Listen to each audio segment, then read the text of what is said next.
buckets of money, but spend all of it. And the two South African wines that were able to score a perfect 100 points. All of that to come, but first, the very latest Eyewitness News. Good evening, I'm Maki Molapo.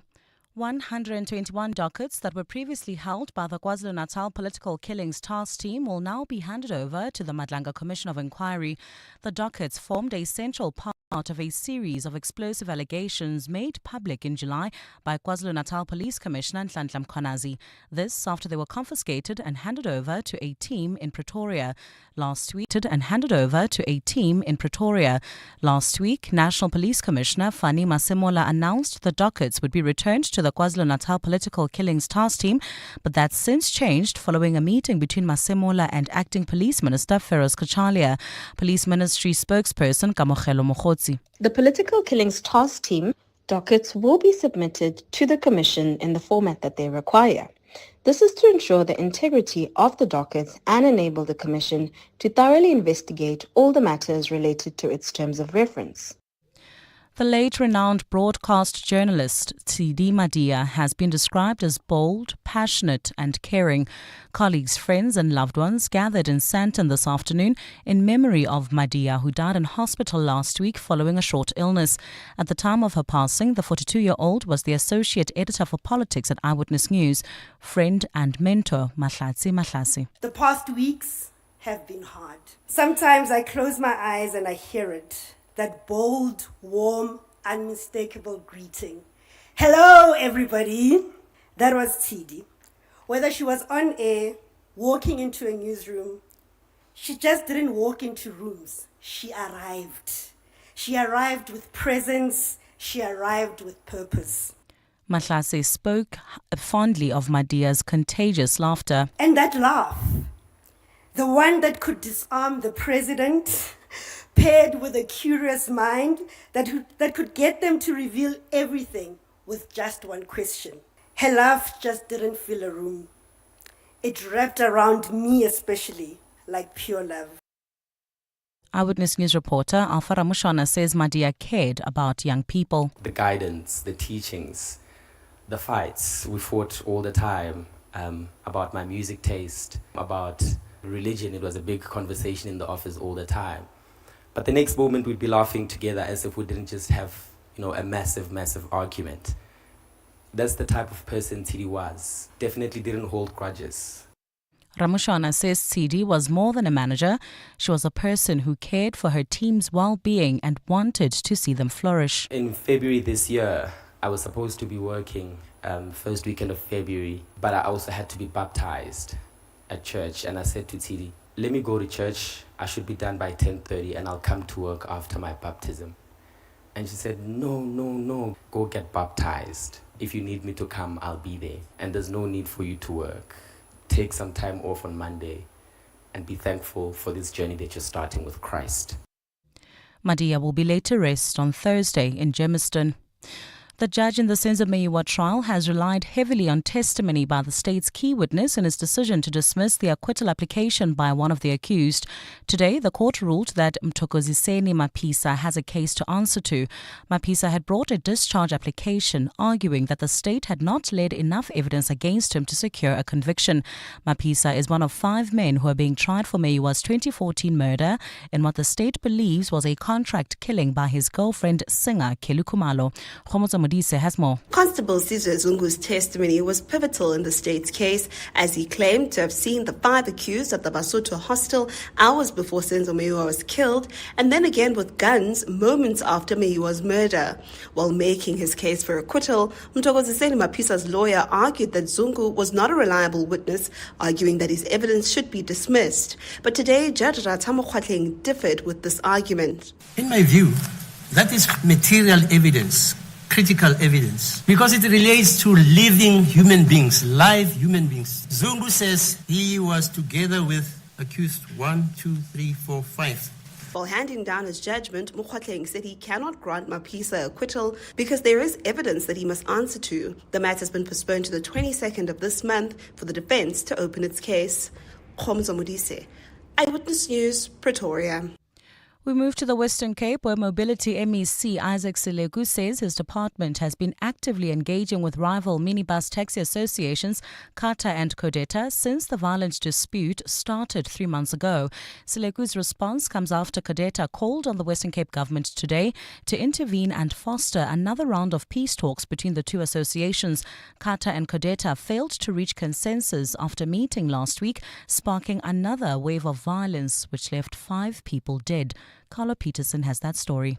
Western Cape MEC for Mobility Isaac Silegu says his department has made repeated attempts to bring Kata and Kodeta to the negotiating table. Kodeta spokesperson Maku Sandile Tumana today called on Silegu to help the feuding taxi associations reach an agreement. The Office of the Mobility and the Office of the Premier must intervene to find a solution in this matter. The Western Cape Mobility Department was granted a court interdict last week prohibiting Kata and Kodeta from interfering with transport services at various key routes. Silegu says his department is exercising its regulatory powers to enforce a truce because its efforts to foster peace talks have failed. Carlo Peterson, Eyewitness News. And in Central Asia, the death toll in the Afghanistan earthquake has risen to more than 1,400. More than 3,124 people were also injured on Sunday when a magnitude 6.0 earthquake struck the country. Local authorities are scouring parts of Kunar province, which borders Pakistan, for survivors. Government says 1,411 people were killed in the province, which was hardest hit by the earthquake. Relatively shallow earthquakes can cause severe damage in Afghanistan, especially because the majority of people live in low-rise mud brick homes, which are vulnerable to collapse. Gold's trading at exactly $3,519, and the rand is at 17.70 to the dollar, at 23.70 to the pound, at 20.62 to the euro. Brent crude oils at $69.03 a barrel. And in your sport, the Proteas start their white ball tour of England with an emphatic win in the opening ODI. That's thanks largely to a quick-fire half-century from Aiden Markram and Keshav Maharaj taking 4 for 22. And the US Open quarterfinals will heat up Flushing Meadows. A look at your weather. Clear skies in store for Gauteng tomorrow. Joburg will drop to overnight lows of 13 degrees and peak at highs of 30. Pretoria is also at 13, reaching highs of 30 degrees as well. Vereeniging is at 12 and highs of 30 degrees as well. A partly cloudy start for Cape Town, becoming fine with light northerly winds at a low of 12 and a high of 20 degrees. The top story in Eyewitness News this hour: 121 dockets that were previously held by the KwaZulu-Natal Political Killings Task Team will now be handed over to the Madlanga Commission of Inquiry. EWN, in touch, in tune and independent. For the latest, visit ewn.co.za or download the EWN app. EWN Traffic. Devland heading towards Eldorado Park. We still have slow-moving traffic on the Golden Highway between the N1 and Union Avenue. There's also bumper traffic traveling towards Leratong. This is in Roodepoort. On Randfontein Road approaching Adcock. Also slow-moving traffic in the Edenvale area approaching Bedford View, R24 westbound between Edenvale Road and the Kilulis interchange. Traffic remains a bit sluggish.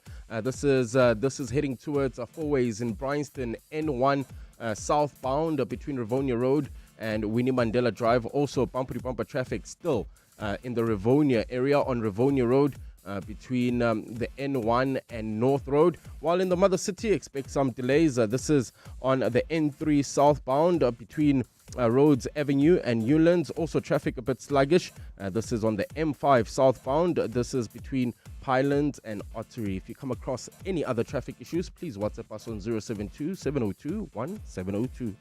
There's more EWN on air, online and on the EWN app. And now, The Money Show with Stephen Grootes on 702. Let's walk the talk. The Money Show with Stephen Grootes is brought to you by Absa CIB, proud sponsor of the SARA Rail Conference 2025, powering progress, connecting economies. Good evening. 10 minutes after 6, I'm Stephen Grootes. Welcome to The Money Show. Well, it's an extraordinary day in many different ways. We'll speak to the CEO at ShopRite, Peter Engelbrecht, in just a moment. And you heard the sort of headline from their results out today, that the amount of business going through Checkers 6060, just through the app alone, comes pretty much close to the total business of Pick and Pay. I mean, it is extraordinary. The same of Spar. You do wonder if anyone will ever catch up, but the cycle of these things is that no one really stays on top forever. That said, I can't for the life of me how someone catches up to ShopRite at this moment. The other big story, of course, the gold price going past $3,500 for sort of the first time in what I suppose you'd call modern history, and then only slipping back a little bit and then going straight to $3,014. Also really incredible. So yeah, a lot going on with gold, and we all understand the reasons why. The sort of global uncertainty, the attitude of the Trump administration, etc., etc., etc. We'll talk about that in a little while on the Money Show. Also, the Motors Group today, the fact that you're holding on to your vehicle for longer, and I don't blame you. I do the same, simply because they're just so expensive, becoming really close to unaffordable, I think, for many people. And so that's having an impact on the motor industry. One of the things that seemed to raise the number of sales was that established brands, I suppose you'd think maybe Suzuki, Honda, a couple of them, actually launched a lot more entry-level models. Toyota had one. And so all of that is what's driving sales for the moment. Tells you where people are buying. And then also, just interesting, we'll end off the hour with a conversation around wine. This afternoon, ArcelorMittal putting out a statement on SENS, confirming what we already know, that without any further funding, they are going to close their long steel business. Open to suggestions on how to save it, but I'm afraid I don't have any. 011 883 0702 021 446 0567, and I know you'll have a view on a voice note this evening on 072 702 1702. What is it, do you think, ShopRite are doing well? What are they still doing badly? Well, I know you'll have a view on that tonight. 702. Stephen is on the Money Show. 6 to 8 p.m. Well, the ShopRite story still building momentum. The group reporting today, their profits up by 18%. Headline earnings per share up nearly 16%. The Checkers brand saw its sales grow by 14%. And finally, I think for the first time, a proper figure for the 60/60 delivery service, growing at 48% for the year, now represents around 9% of ShopRite's total sales. The CEO of the ShopRite Group is Peter Engelbrecht. Peter, good evening. Your 60/60 service growth is exceptional. I realize you were ahead of your competitors. It was kind of the right time. Do you really expect this level of growth to go on for much longer? 48%. Yes, I actually do. And there's a few reasons for the statement like that. But very bold of me to do that. But firstly is the investments that was made. The first thing to realize is that 60/60 is not an app or a piece of web software. It's a platform, and it's a scalable platform. That means, and that's what we're busy with now, is that we have the ability to start adding the rest of our business units also onto that platform. We also have now reached that point, which I'm very happy about, is that we internally don't talk about bricks and mortars and digital anymore. We talk omnichannel. We believe that unlike what Amazon says that they are the everything store, we are the everyday store. And the investment that was made, 5 years ago during COVID, and then what happened thereafter, and the speed at what development and innovation is being done in that area, gives me that kind of confidence to say there is so much still to do. To give you just a little context, on average,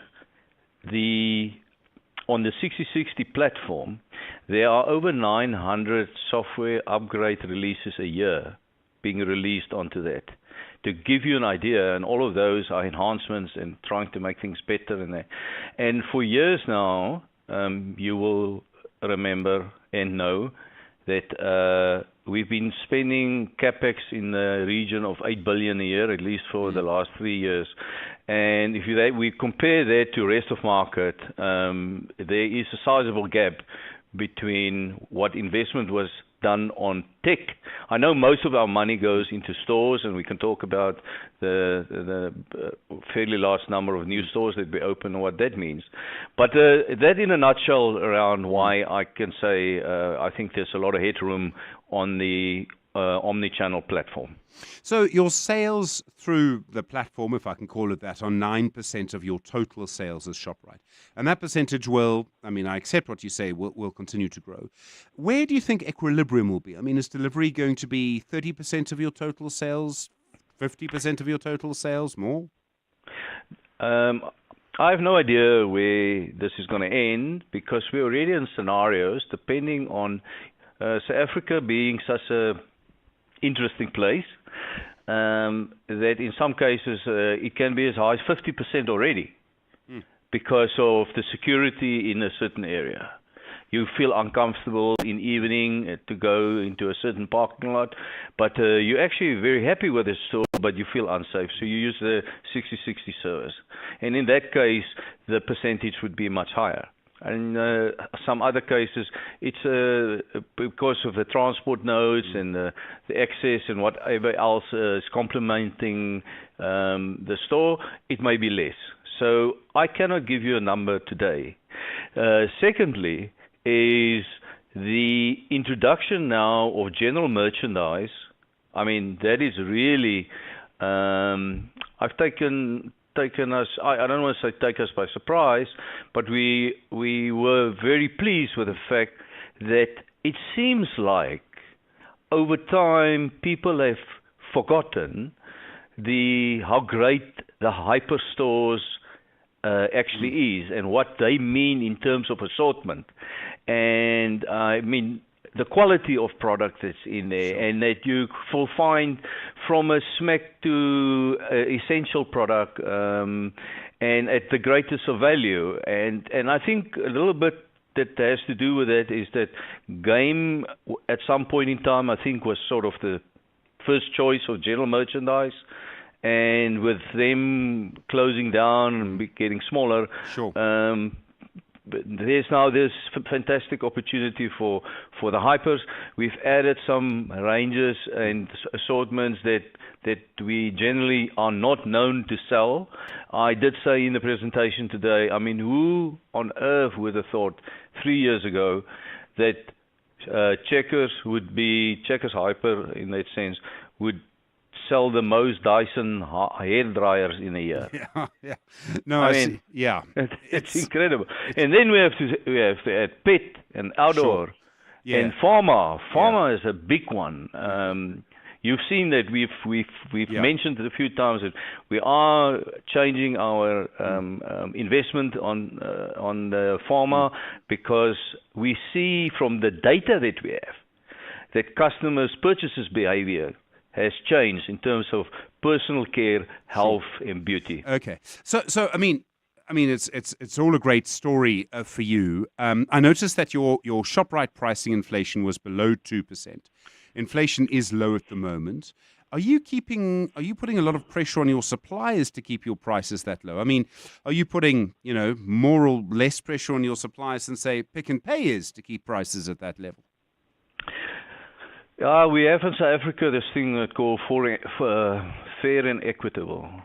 So it's not a question of us we can't use our size to force better prices. We could most probably get from our suppliers more support for a promotion because they need volume growth, because volume growth is almost all that they have in a no inflation environment to curb their costs.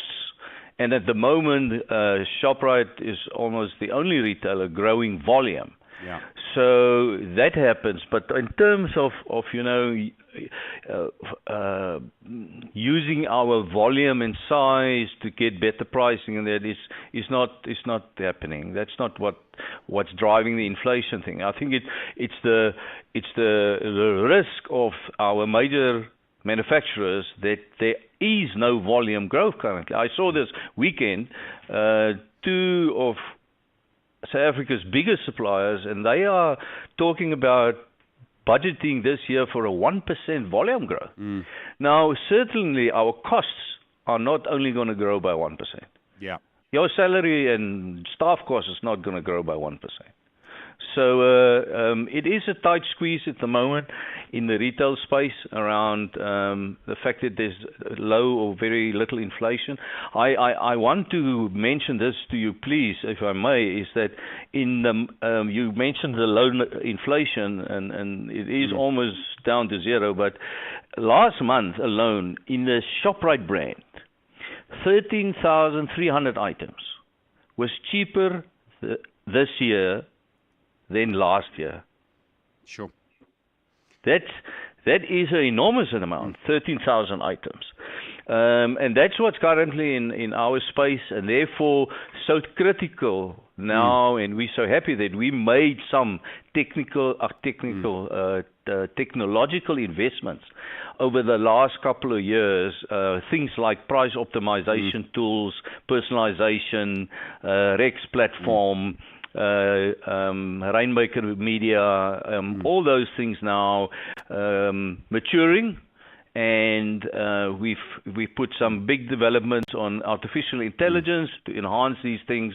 And yes, we hope that we know that these is what we need to assist us to navigate this year in a very low or zero inflation environment. Sure. You said today you created 8,700 jobs, direct jobs over the period. And when you consider the environment we're in, that's a big number. And something I think you said you were proud of, every right to be, absolutely. You're also trialing 2 stores in Cape Town that don't have cashiers. You use a smart trolley. Are you looking at reducing the number of people working in your stores at some point in the future? No, not at all. So, taking you back, we do a lot of innovative things, to just prove that we can, and also to test technology. So we have before done drone deliveries on your lawn. We have had stores like the Amazon Go stores where you shop and you just take this stuff and you walk out and your credit card gets charged. And now we've tested testing this smart trolley to make sure we have the technology that is interoperable with the software and the systems that we have. We've just completed a 1.3 billion rand upgrade of our point of sale system, and we have to make sure that these software systems can be interoperable with new technology and developments that are working worldwide. But we certainly, the first thing that comes to mind in ShopRite is jobs and job protection. We're proud that we have not retrenched anybody. In the last 10 years, I cannot recall that we retrenched anybody, but we've created new jobs every single year. And the 8,700 that you refer to are direct. That's people that's on our payroll. It's not including indirects like security staff, trolley collectors, merchandisers. And so jobs is not the thing that people should fear that we will. I think, also for self-checkouts, we've tested that so long ago, I almost forgot about it. Peter Engelbrecht, thank you. I'm very glad to hear it. I really appreciate the time. It's an astonishing story. Peter Engelbrecht is the CEO at the ShopRite Group on The Money Show, 24 minutes after 6. The Money Show on 702. Monday to Friday, 6 to 8 p.m. Well, gold hitting another record high today, $3,515. Gold soared by around a third in value since the start of the year. Petri Redeling-Hayes is trader and founder at Herenia Capital Advisors. Petri, good evening. I mean, we know some of the long-term reasons for the historically high gold price. Central banks have been buying gold, a general geopolitical uncertainty. In the short term, I suppose, what has pushed it up today? Why today, I suppose, is the question. Well, good evening, and thank you for having me. And I guess, it's a good question. I can give you which answer? Because there are more buyers than sellers. Thanks. That's great. Great. Good. So, right. So essentially, from a technical analysis perspective, there was a big resistance level at around 3,430 to 3,440 in that region, right? that essentially broke on Friday. So we had a close above that for the first time ever on Friday, and yesterday and today the market is just basically flying. This is on the back of a number of shorter-term factors, like you mentioned. Long-term picture, we know central banks are buying like crazy, particularly China.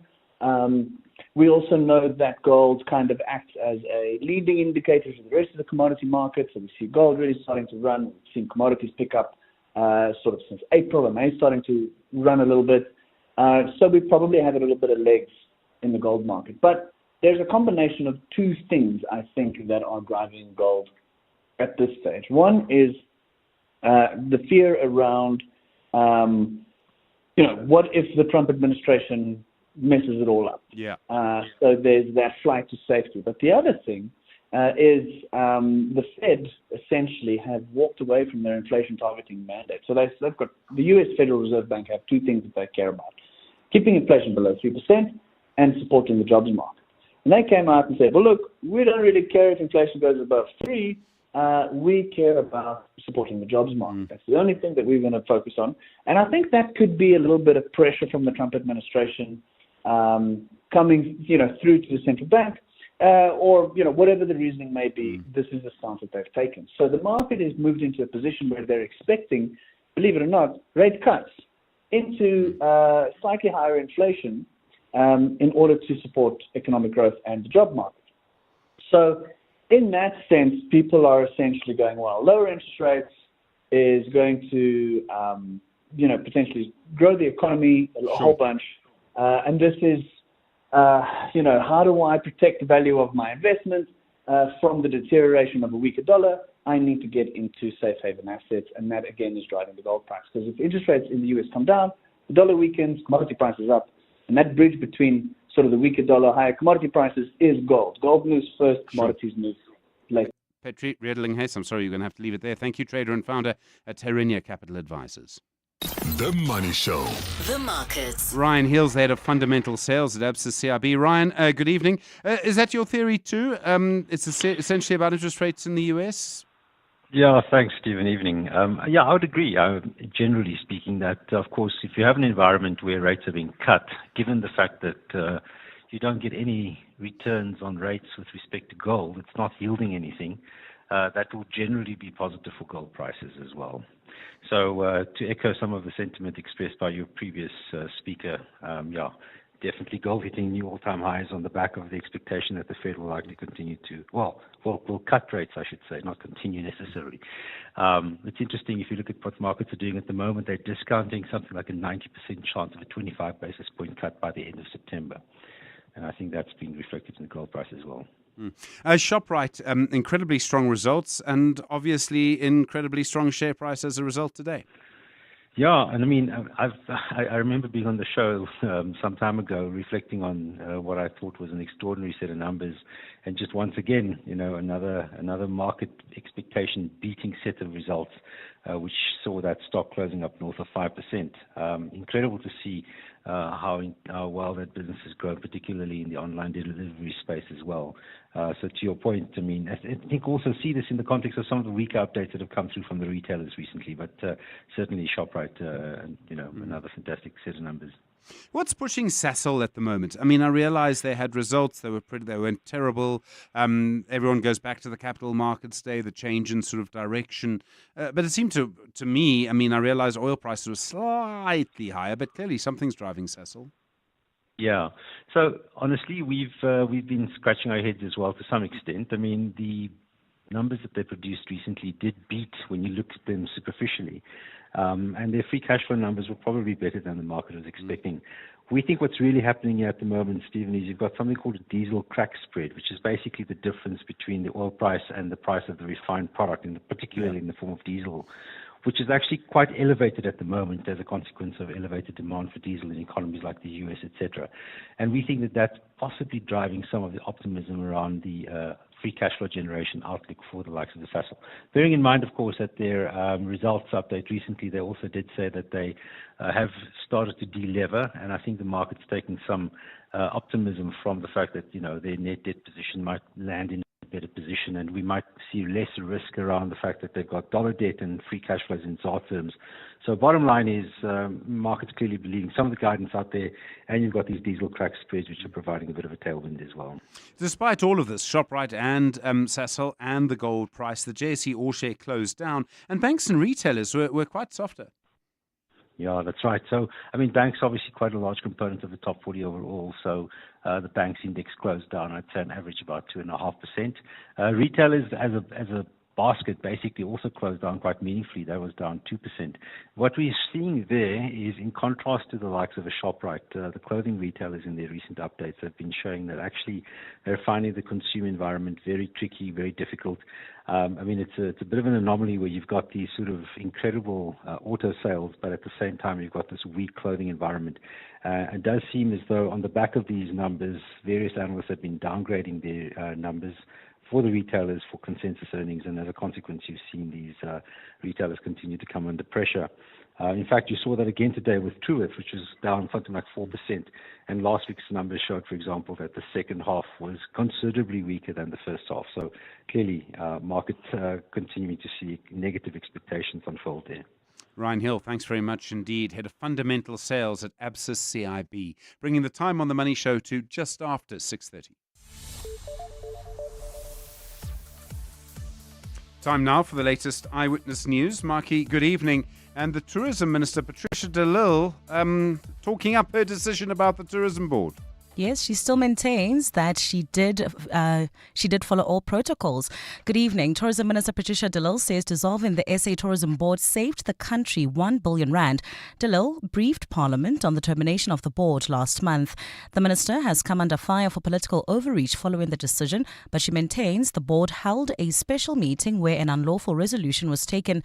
De Lille added that she followed all protocols. I decided to dissolve the South African Tourism Board during the Tottenham Hotspurs debacle because of the irregular expenditure and thereby saving our country R1 billion. I've also now written to the President to request a proclamation to pursue the recovery of funds and prosecutions flowing from the findings of the SIU report.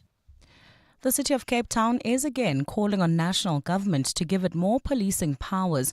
The call comes after the city received 41 calls to report physical assault and 98 cases involving a weapon this past weekend. The calls came through the city's Emergency Communications Centre, which also recorded a 50% increase in domestic violence cases. Safety and Security MMC JP Smith. The city is doing as much as it can with limited powers, and we need national government to come to the party so we can stop the flood of guns being used to terrorize our neighborhoods. The city is ready and able to do more, but we need the increased powers we've been calling for. At present, our role is effectively reduced to being firefighters in blue uniforms, rushing in after the fact to contain flare-ups of violence and chaos. In KwaZulu-Natal, the Provincial Transport Department says it's confident that the eThekwini municipality and Aggrieved Taxi Association will soon find a lasting solution to their issues following a taxi strike in Claremont earlier today. Thousands of commuters in Guadabeka were left stranded after the local taxi association withdrew its fleet. The drivers halted operations following the impoundment of 25 minibus taxis by the Durban Metro Police last week. Officers embarked on an operation as a response to ongoing violence, allegedly by taxi operators targeting e-hailing drivers. Durban Metro Police officers have been on high alert today following what's understood to have been a peaceful demonstration. KwaZulu-Natal Transport Department spokesperson Ndabezi Nhlesibia. The MEC is aware that yesterday there was a meeting involving eThekwini Metro Police as well as the Claremont and Guadabeka Taxi Association. And the MEC is also aware that there are challenges that formed part of the discussion. And finally, American Vogue has announced that Chloe Moore will be taking over the reins as the publication's editor-in-chief. Dame Anna Wintour announced that she was stepping down in June after 37 years of one of the most influential and glamorous fashion publications, making her an unforgettable voice in the world of fashion. 39-year-old Moore worked her way up the fashion magazine ranks over the past 14 years to become editor of the publication's online platform and host of the magazine's podcast, The Run Through. The magazine says Dame Anna will retain senior positions at its publisher, Condé Nast. A look at your weather. A fine Wednesday in store for Gauteng. Temperatures will drop to alternating overnight lows of 12 and 13 degrees and peak at highs of 30 degrees across the province. A partly cloudy start for the mother city, becoming fine with light northerly winds at a low of 12 and a high of 20 degrees. The top story in Eyewitness News. Tourism Minister Patricia de Lille says dissolving the South African Tourism Board saved the country R1 billion. EWN Traffic. Well, at this stage, if you're in the Devland area heading towards Eldorado Park, we still have roadworks causing delays. This is on the Golden Highway between the N1 and Union Avenue. Also in Roodepoort, traveling towards Leratong, bumper traffic. On Randfontein Road between Corlett and Adcock, traveling through the Joburg CBD, expect some delays. This is on the M1 southbound between Killarney Bends and the Crown Interchange, while in Rivonia we still have bumper traffic. This is on Rivonia Road between the N1 and North Road, while in the Mother City we expect some delays. M3 southbound between Rhodes Avenue and Newlands. Also traffic pressure if you are heading towards the Cape Town CBD.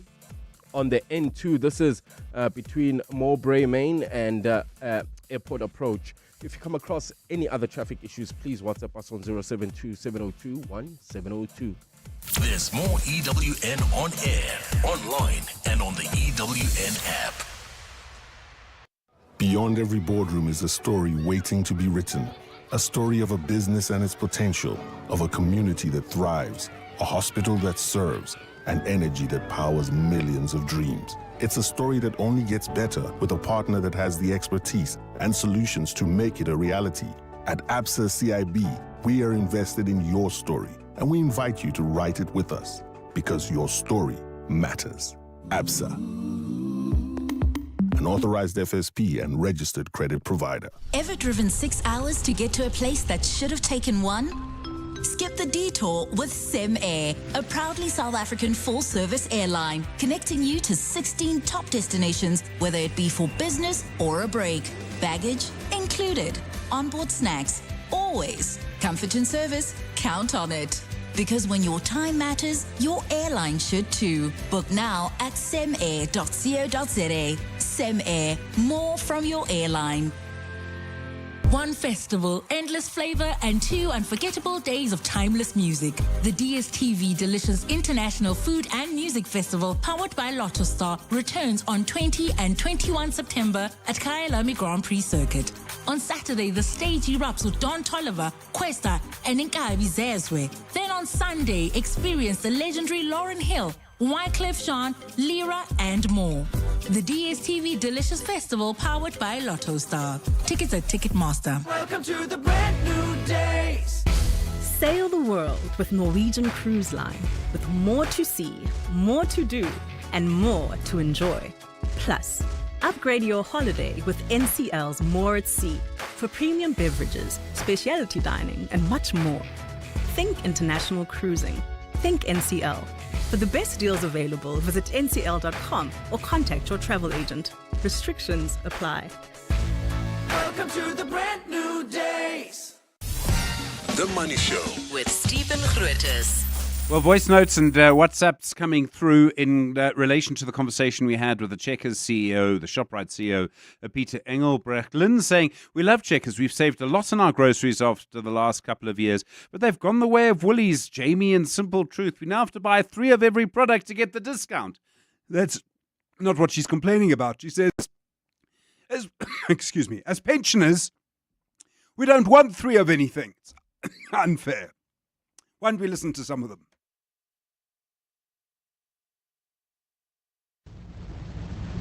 Hi, Stephen. Just responding about 60/60 and what are they doing wrong. I think their customer service at store level is shocking. When you go and shop, obviously 60/60 is all around. There's lots of, staff that are filling trolleys to the demise of actual shoppers. So I think that's what they could improve on. The shopper that's actually in the store also should have a great experience in it when I've gone into Checkers and I shop there often. They're pushy, they block the aisles. For me, the in-store experience is not great. Very interesting to hear different experiences. And I know one of the things is just there are a lot of people shopping for 60/60, and that's one of the issues as well. 20 minutes now to 7. EWN Sport. Anthony Tusheda, been a little while. Do you have a particular preference, your experience of shopping? I must say that I do use Checkers quite often, and especially with the 60/60 app. It tells you how much you've saved. Yeah. And I'm very much like, if I see the number... Must be real. Yes, must be real. Yes. I've fully convinced myself of that. And I also find their wet cat food is actually quite reasonable. Side note. That's not what I expected. Just letting you know. Okay. So some things become habits, like where you shop. Yes. Also, the English batting collapse. Let me tell you, emphatic victory for the Proteas as they've taken a 1-0 lead in that ODI series against England after they picked up a 7-wicket win. After being sent to bat, the hosts struggled to come to terms with conditions as they collapsed to 131 all out. Player of the match, Keshav Maharaj, leading with a 4 for 22. Vian Mulder also took 3 for 33, while Nanda Berger and Lungangiri took a wicket apiece. In response, Aiden Markram struck a quick-fire 86 as the South Africans chased on the target inside 21 overs. The Proteas continue their white ball tour of England with an ODI at Lord's Thursday afternoon. In tennis, the US Open quarterfinals will be taken to the courts today. We still have to come in the first session of day 10. The men's second seed Carlos Alcaraz against Yuri Lahechka. The Spaniard has now reached the last 8 in his last 12 Grand Slams. Those stats are really great to know for me, just to see that I'm making really good results in the really good tournaments. Obviously, I'm really hard with myself that the quarterfinal is not enough, semi-final is not enough sometimes. But you have to see more than the results. I have to see if I play well. Live on court right now, Jessica Pegula is a set to the good against Barbara Krejcikova and also leading a 2-1 in that second set. While still to come under the lights overnight, Arina Sabalenka up against Marketa Vondrousova. Novak Djokovic meets Taylor Fritz. The 24-time Grand Slam winner has beaten his American opponents on all 10 previous meetings. Pressure is always there, but maybe a little bit less because you have more confidence coming into the matchup that you know that you never lost. So you like matching up with the guys that you never lost against. But at the same time, there's always anticipation for those matches. And in football, Orlando Pirates confirmed that coach Abdeslam Ouaddou and 5 other staff members are recovering in hospital after being involved in a car accident. The incident happened Sunday evening as they were returning following a 3-0 win against Chippa United in the Betway Premiership.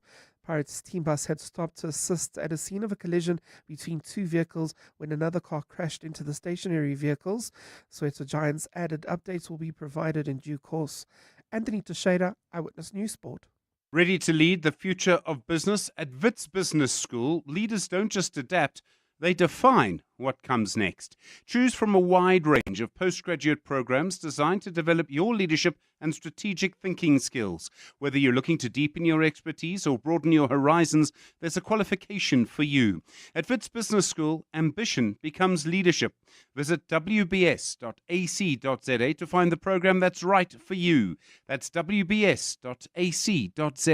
Spar brings you super savings. Get 1 litre 6-pack Spar Long Life, full cream, low fat or fat-free milk, excluding lactose-free, for $89.99 with Spar Rewards, or 900-gram original Bacoma Wheat Bix for $49.99. Save 15 Rand with Spar Rewards. Plus, you could win your share of 6 million Rand in instant cash. Prices valid until 7 September 2025, while stocks last. T's and C's apply. 702 and Capitec are showcasing a new, exciting game changer for small and medium businesses, helping you cut costs and grow. Here's how you'll save. So if we're looking at business is really a team sport. And we want a team who wants to be there.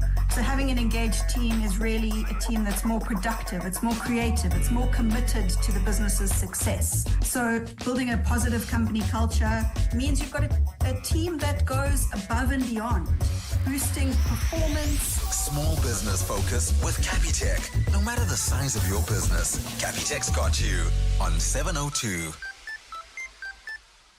The Money Show with Stephen Grootes, live on 92.7 and 106 FM, streaming on the Prime Media Plus app and DSTV channel 856. Well, the automotive group Motus reporting today. Our preference for cheaper cars, the fact we're trying to hold on to our cars for longer, is making life a little tougher for the industry. The group reporting its revenue down 1%, headline earnings per share up by 5%.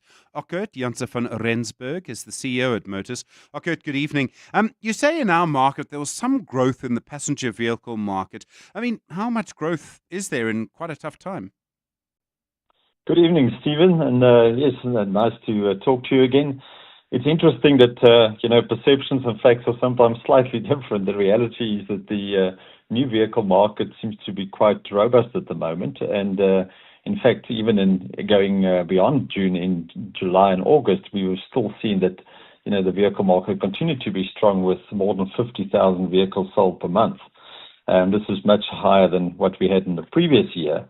And when you look closely at our results, our new volumes for South Africa actually grew by 8%.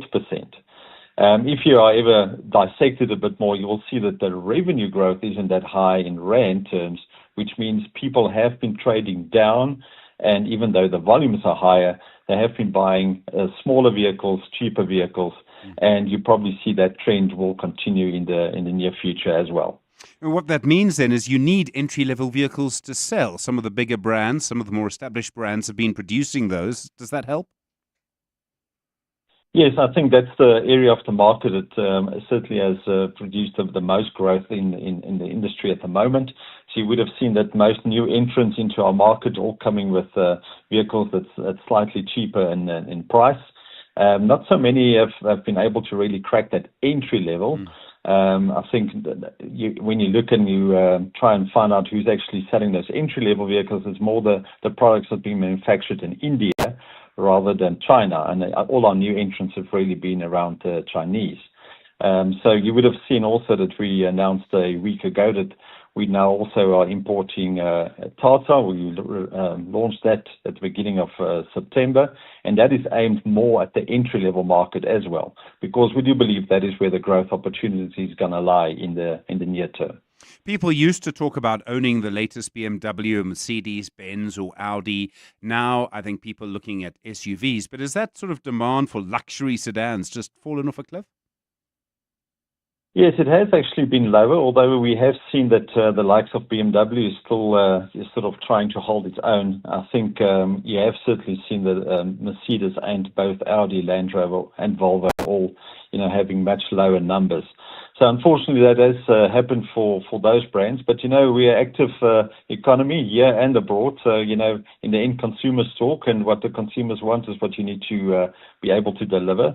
I think for us it is quite important to still, maintain our market leadership where we sell 1 in 5 new passenger vehicles. So we have to move with the times, and that's also been part of what we've been focusing in the last year, is to make sure that our brand representation at our leadership level is what the customers want. A lot of talk, obviously, about cheaper Chinese cars coming into the market. I don't know if they have the sort of dealership networks, the service networks that you have for more established brands. I'm told anecdotally that finding parts can be a challenge. Do you expect that to change quite quickly? I mean, is that going to change the kind of service you provide maybe at some point? Yes, I think you have to move with the times, and I think with new entrants, they normally do struggle a little bit when it comes to parts and the like, as you just mentioned. I do expect them to make parts available. I don't think it's something that they will ignore. We have certainly seen the more established ones, the ones who have been around now for a couple of years, and are throwing the Chinese names like Haval and Chery around. They certainly have, already started with proper parts distribution hubs, and you probably see less of an issue there. So I think it is developing, and you have to see for what it's worth. I think a brand new entrant will find it tough, and part of the value proposition is around being able that you can service the vehicles later. I mean, even if you look at our results, we make 55% of our profits not from the vehicle side, from the selling of a vehicle, but actually from other, providing parts, services, car rental, etc. And I think that's how everyone in the dealership space will look at it as well. Is if you can't provide, proper parts and delivery of service later, they probably wouldn't want those brands. So the brands themselves need to adapt as well to make sure that the dealership network do want them. When people keep their cars for longer because they don't want to buy a new car, and I appreciate what you say about the new car market, but do people keep coming to a sort of frontline service provider like you, or do they start to look for a cheaper option? In other words, the older someone's car, the longer they're hanging on to it because they can't afford a new one. Could it be they start to look for an option that might be a little cheaper than you, Kurt? Yes, so most definitely, I think what people do is they stay with the brand for a duration of time, probably as long as the warranty periods are still in play. You will not easily see people switching out. But once you pass the 5 years, or even in the case of underwear, they got 7 years, you start seeing people switching out, going in more into the independent service providers.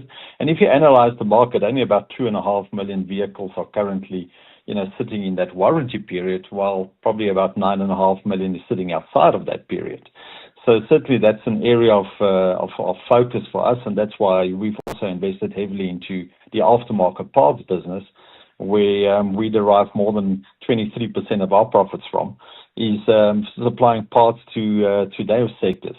And I think the most exciting one for us at the moment in South African space is certainly that we've moved more into that informal space as well, where there's a lot of mechanics in informal settlements of repairing vehicles, and making sure we can get quality parts also into that market, which was probably quite underserved before. So that's been a focus area for us. And then I suppose aftermarket parts in general, whether it's here or abroad, people do hang on to the vehicles for longer. We've seen those replacement cycles extend. And even our business in the UK in aftermarket parts is performing exceptionally well. Okay, Janse van Rensburg, thanks very much indeed. CEO of Motors, do appreciate it.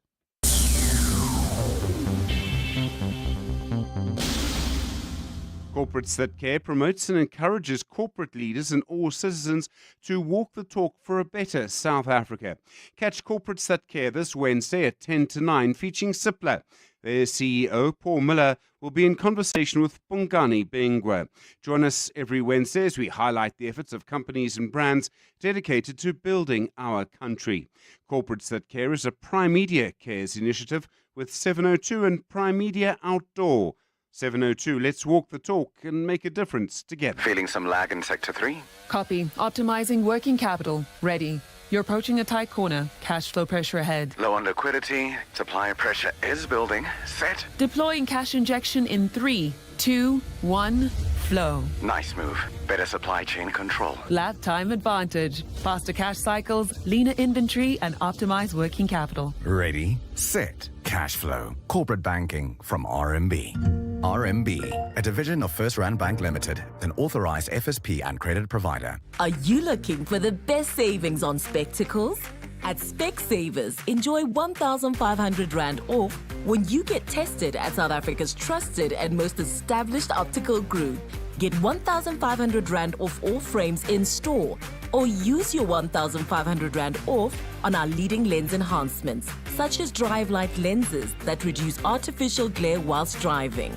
Book online or call your nearest store today.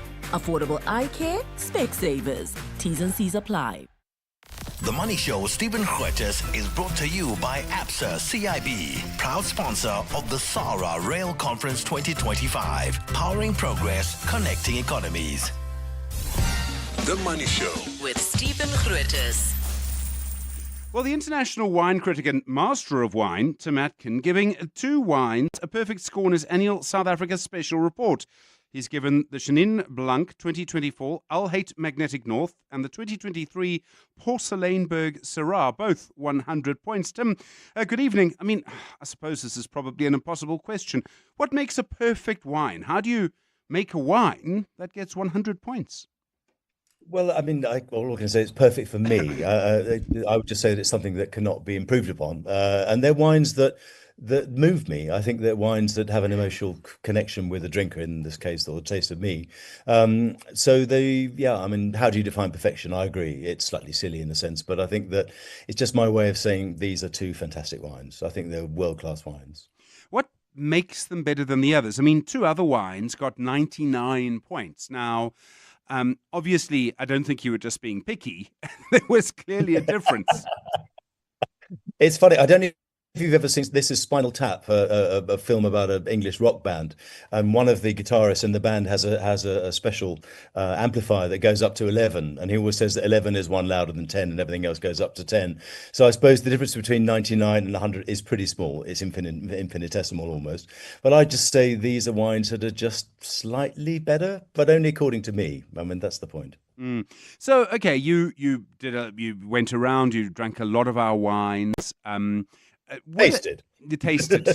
Excuse me. Obviously, there would be a lot of competition in something like this. Do you find that there's certain trends or certain types of wine that are really beginning to stand out a little bit from the crowd, and time again, you sort of come back to them? Certainly, certain varieties stand out, and I think that Chenin Blanc is obviously one of those. And I think Syrah, although Syrah is slightly underappreciated by consumers, particularly in this country, I think in terms of stylistically, what we're seeing and have seen really over the last 10 years has been a move away from oak and power and alcohol towards a little bit more finesse. Ibn Sadi, a very famous South African winemaker, talks about it as the difference between making tea and coffee, and that tea is a less extractive process than making coffee. And I think that that is paralleled really in what's happening in the wine world, particularly the red wine world. Why does that happen? I realize that's a strange question. It's like asking, why do fashions change? But they do change, and you need to understand why they change if you want to make money from it. If you're making wine, you need to sort of be judging where the market is 2, 3, 4, 5 years from now or more. Absolutely. I mean, part of my job, I suppose, as a critic, and other wine critics would say the same thing, is maybe to move the market in a direction that we believe is the right direction. I mean, it sounds a little bit arrogant, I suppose, but I think that that's part of it. But I also think consumers change, and I don't quite know how it happens. I think it sort of happens organically in a way. I think there's more interest these days amongst interested consumers in where stuff comes from. I mean, not just talking about wine, but I think that's true with food as well, particularly the boost in organically sourced food and things like that. I think people are thinking a little bit more about what they're putting in their bodies and why. I mean, assuming they've got enough money, obviously, for that to be a possibility. Yeah, I mean, that's interesting because I think that's absolutely true. And you suggest that one of the reasons for the success of some of these wines that we've been talking about, you describe it actually as I was struck by the phrase, a visceral attachment to the land. What do you mean by that? Yeah. I think it's true, isn't it? I mean, I'm married to a South African, so I get a little bit of this at home. I think that South Africans are brought up with this sense of place. I mean, I'm not quite sure how to describe it, but I think that it's much stronger for a South African than it is for, say, a Brit, particularly if you're a Brit living in a city. I think that South Africans are aware of their environment, and I think they're marked by it in a sense, and I think that's very true of the best winemakers. It's interesting. You've got to, I mean, I suppose the right expression would be you've got to give full expression to the terroir, you've got to give full expression to the soil, you've got to give full expression to what the grape is growing in. So it's not just about the grape and what you do with it, it's where it all comes from. Yeah, and I think that's been a big trend here, that South Africa's obviously always had fantastic vineyards, but there's been much more focus on that in what I call the kind of postmodern wine world here, which really began in about 2010. I think we're only talking about 15 years. And even though, great vineyards were known in the past, I mean, right back to the 17th century, I think that this focus on individual sites, many of the best wines in South Africa now are expressions of place, in that French word terroir, which is difficult to define in a way, but I think it's this somewhereness. I think somebody once described it as that, and a lot of the best South African wines now have this somewhereness to them. Climate change is having a big impact on agriculture everywhere, and it's, I'm sure, having an impact on our wine sector. And I read from your report, we're actually losing quite a lot of sort of vineyard. Yeah, but that's for other reasons. I think it's more for economic reasons, that basically it's very difficult to make money growing grapes in South Africa. And I think a lot of farmers are pulling them out because it's uneconomic to do so. And my report has a fairly lengthy 20,000 word introduction. And one of the points I cover in that at some length is climate change, but also the profitability of vineyards. I think where climate change is concerned, I mean, obviously drought has been a problem. When there was the period, 4 or 5 year period between 2000 2015 and 19 really of drought. That was that you know when Cape Town was nearly back at almost ran out of water. Since then we've had some pretty wet vintages in 23 and 24. So I think the climate is fluctuating a lot. We're getting these extreme weather events, but South Africa seems to be reasonably well buffered where its vineyards are concerned by these two oceans, and the oceans are comparatively cold oceans and bodies of water. So I think that South Africa is, I don't know, better placed than many places to deal with climate change. Certainly somewhere like Burgundy in France, which is more continental and more marginal. I think South Africa has a range of climates. It can go higher, it can go to new regions. And I think those bodies of water are going to help South Africa to deal with it to a certain extent. I'd never thought of it like that. Tim Atkin, thanks very much indeed, the international wine critic and master of wine.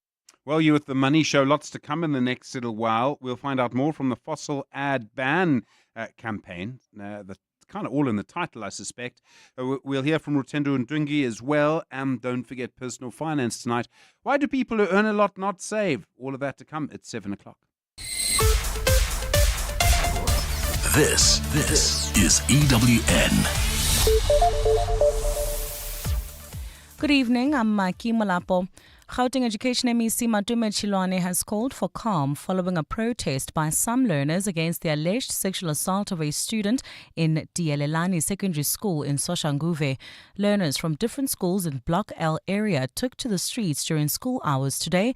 The Education Department says it's aware of the serious allegations against an educator and a scholar transport driver who were allegedly in an inappropriate relationship with a female learner. Department spokesperson Steve Mabona says they're investigating the allegations of misconduct by a teacher at the school. Police as well, they have launched their own investigation into the circumstances surrounding these allegations. While this process unfolds, we have decided to precautionarily, request the principal to report at the district office while we continue with this inquiry.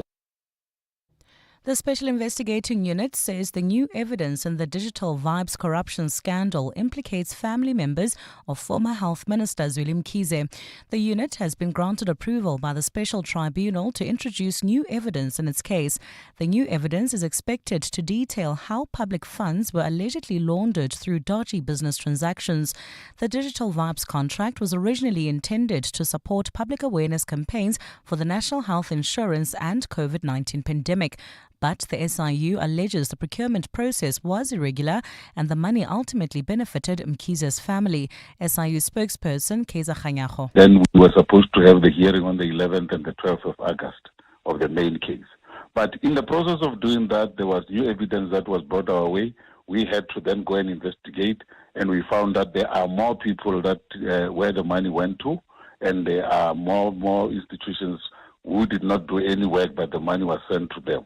Khanyago says the new evidence will bolster its case. Therefore, in order for us to be able to bring them into the matter as respondents, we then had to do this affidavit to the tribunal to make sure that it is now part of this case so that we can then cite these people and be in a position to then recover to them once the contract is set aside.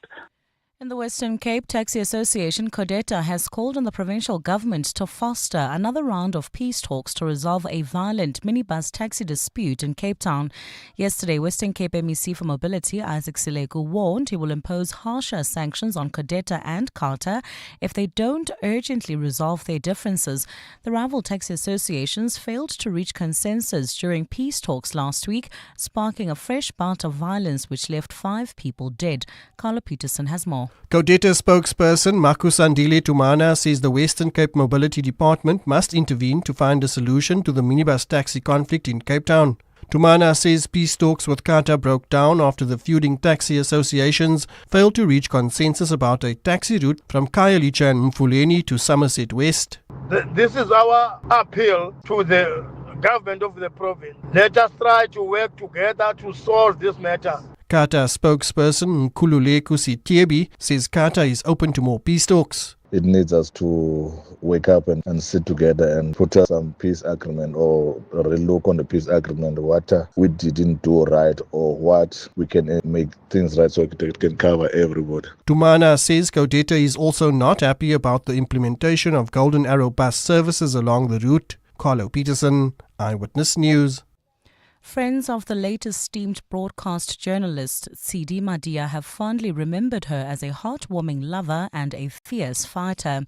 Colleagues, friends and loved ones gathered in Sandton this afternoon in memory of the associate editor for politics at Eyewitness News. Madia passed away in hospital last week at the age of 42 after battling a short illness. She was known for her fierce style of journalism, her patriotism and warmth.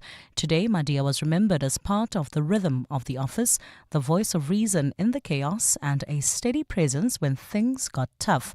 Madia's friend and colleague Clement Manyatela remembered her fondly. In our friend circle, we called her Mantwa.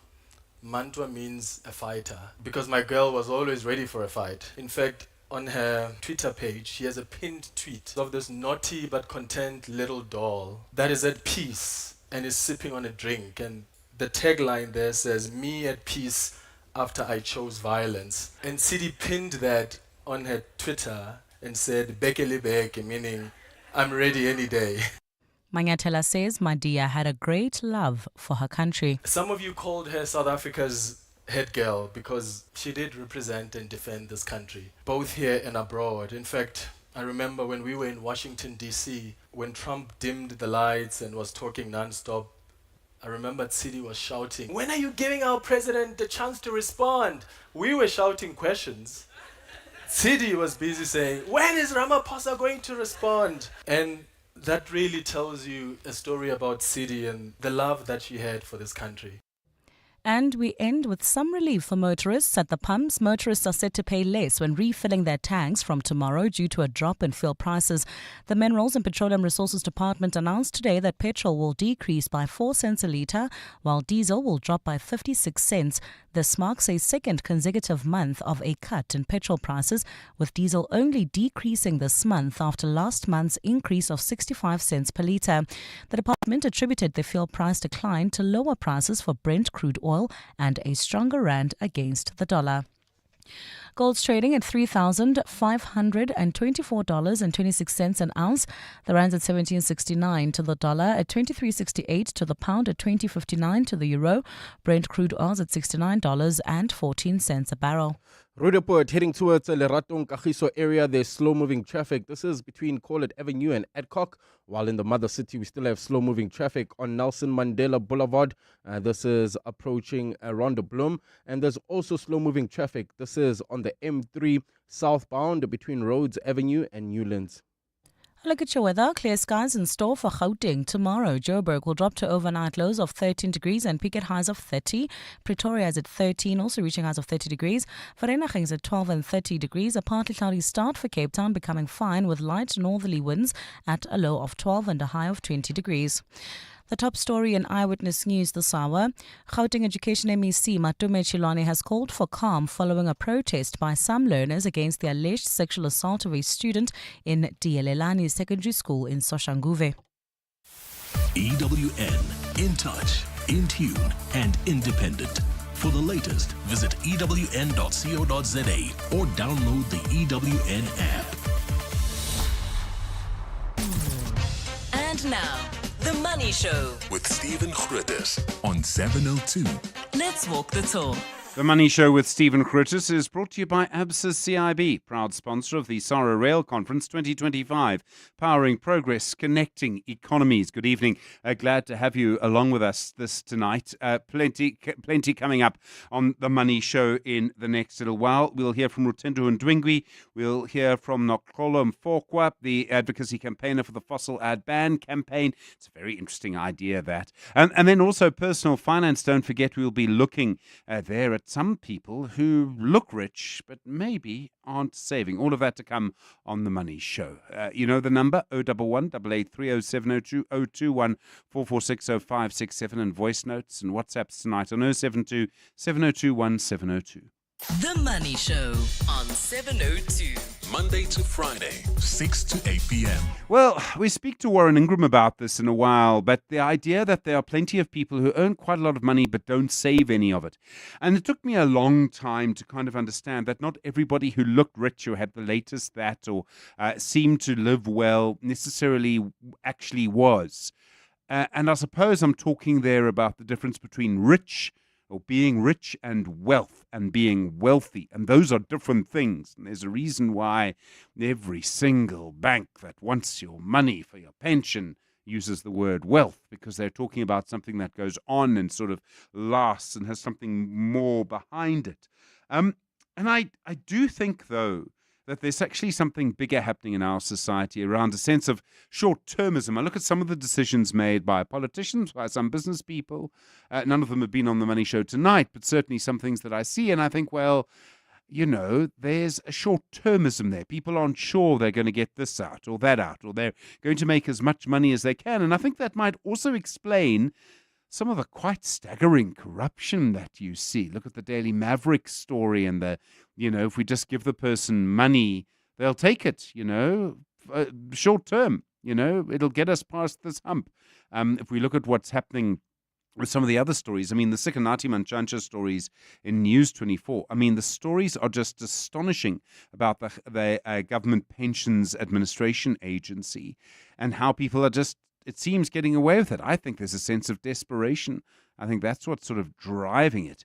Maybe there's a sense of, I need to look rich, but I think there's something else driving it. I think there's a short-termism that comes across it as well. And I mean, part of this does go to cars, and you heard the conversation with Okkert Janse van Rensburg, the CEO at Motus, about whether people are buying second-hand cars or whether they're buying new cars. Now buying new cars, but cheaper new cars. Second-hand cars, it seems to be a slightly different story. I do think the idea of sort of the sedan, the very posh kind of R1 million, R1.5 million, R2 million sedan, it just carries maybe 5 people. I think that seems to have just disappeared. Yes, the SUV, the big Land Cruiser, the big this, the big that, they've come in a big way, but something has shifted. I know you'll have a view on 011 883 0702 and 021 446 0567.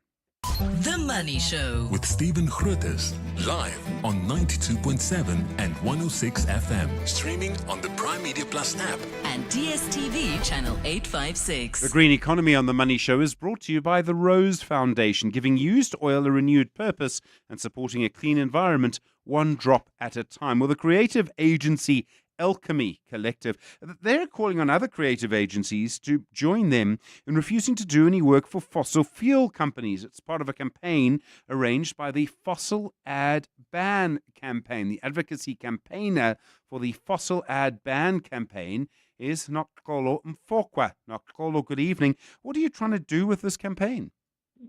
Good evening, Stephen. Thank you so much for having us. The Fossil Ad Ban campaign is a program of Fossil Fuel South Africa, and it draws inspiration from similar campaigns that have taken place in Europe, in Canada, in Australia as well. And it's basically a campaign that is working to persuade South African regulators to ban fossil fuel advertising. And we are also calling on individuals, organizations, business, and also government entities to take our pledge to support for action against greenwashing in South Africa. Basically, what we are saying is that fossil fuels are the lead cause of the climate crisis, and they have very many social costs. And the continued use is making us all poorer, unless you are a fossil fuel exec somewhere in a cushy office. Also, while we are still dependent on the use of fossil fuels for energy, the process of actively perpetuating their use through advertising, through greenwashing, through promotional activities, through sponsorships, continues to delay the transition to cleaner, more sustainable alternatives. Okay. So I hear what you say. Let me come against you for a moment. So without coal producing electricity in South Africa, we would probably all be dead as a society in about a month. And if I produce coal, why should I not be given a voice? It's not about not being given a voice. It's about us recognizing that the losses that we suffer from the continued use of fossil fuels on the environment and also just on public health in general are much more than the cost of these organizations that work in the fossil fuel industry continuing to extract and make profits from us. It isn't that there aren't alternatives. However, the alternatives continue to not be considered because the public perception that is built by advertising and marketing about fossil fuel companies says that they are a good thing and there's no other alternatives to them. So by stopping that kind of messaging being perpetuated, we are opening up society to be aware that there's many more alternatives that are actually healthier for our environment and our planet. Okay, but it's not my job as this fossil fuel company or lobbyist or whatever to campaign. It's your job. And I mean, that's fine. Go for it. But why should one side be denied a voice is the question. I need you to make the argument for me. It can't just be that it's bad. Alcohol is bad. Tobacco is bad. Now, we've decided for some strange reason to say you can't advertise tobacco, but you can advertise alcohol, although I think at some point that will come to a stop. But the argument from the fossil fuel companies, and don't get me wrong, I'm not a supporter of them. I think anyone who knows my track record will know that. I'm saying you need to make the argument. Why should you be allowed a voice and not they if the coal they produce is vital for our country? Got you.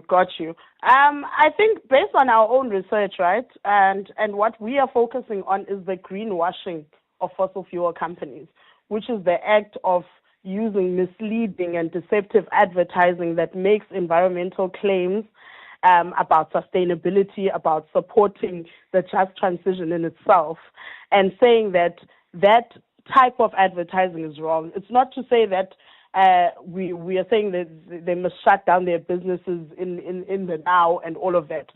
But this is to say that even with tobacco itself, as you mentioned, the tobacco ban, 20 years ago it was inconceivable for other people why there were activists and other members of society calling for the ban on advertising on it. However, in this day, it feels like a normal thing. So even with fossil fuel advertising, I think the most important thing is that we should keep view on the fact that these companies continue to make claims that they are not meeting. They continue to say that they are doing one thing, whereas they are doing another. You could say the same for every diet pill. I mean, I hear you, but you could say the same for so many things that are advertised. And I think it's more serious because we're speaking about a planet that is being there's so much destruction to our planet because of fossil fuels. I think we need to keep in mind that nearly 90% of the world's carbon emissions come from the burning of fossil fuels. So we can't make it a light thing that our planet is being destroyed by the continued use of fossil fuels and allow the advertising of such a destructive product on its own, whether it's oil, gas, whether it's coal that you speak of. As much as it's vital for us to produce energy, it's not the only option. And this is the direction in which we are taking the conversation. So if you're saying to the public, no, we don't want to see fossil fuel advertised anymore, everyone starts asking, but then what's the alternative if you're saying this is so dangerous? And it's not that the fossil fuel companies themselves are not speaking the message of transitioning out of fossil fuels. They are actually in their own advertising putting up images of wind turbines, images of solar farms, and all of that, making it look like they are interested in clean energy. Whereas if you look in Mozambique, if you look in Uganda, they are continuously opening every day new projects that are exploring for new fossil fuels. Notkolo, thanks very much indeed. Notkolo Mfokwa is the advocacy campaigner for the Fossil Ad Ban campaign. Every drop of used oil matters. That's why the Rose Foundation is committed to the responsible collection and recycling of used oil, keeping harmful waste out of our ecosystems and away from our communities. By supporting their efforts, you're helping protect South Africa's natural resources for future generations. Be part of the solution and help build a cleaner, greener South Africa. Visit rosefoundation.org.za. Greener tomorrow with yesterday's oil. Beyond every boardroom is a story waiting to be written.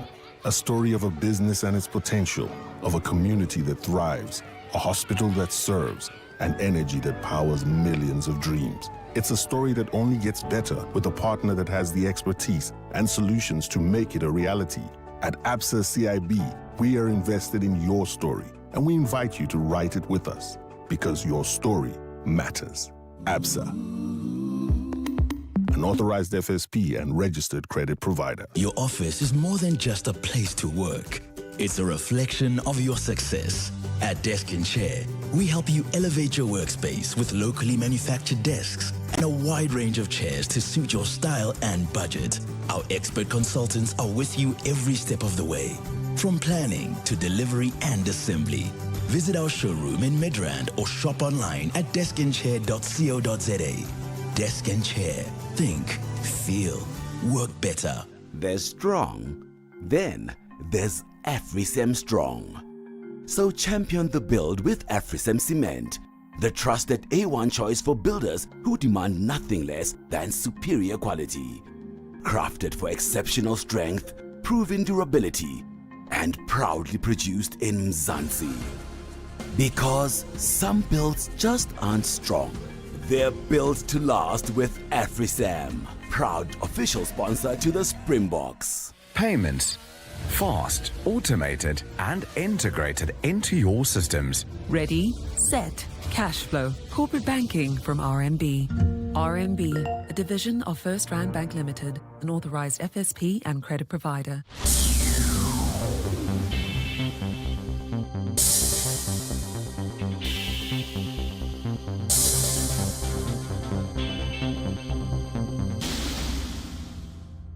The Money Show. The Africa Business Report.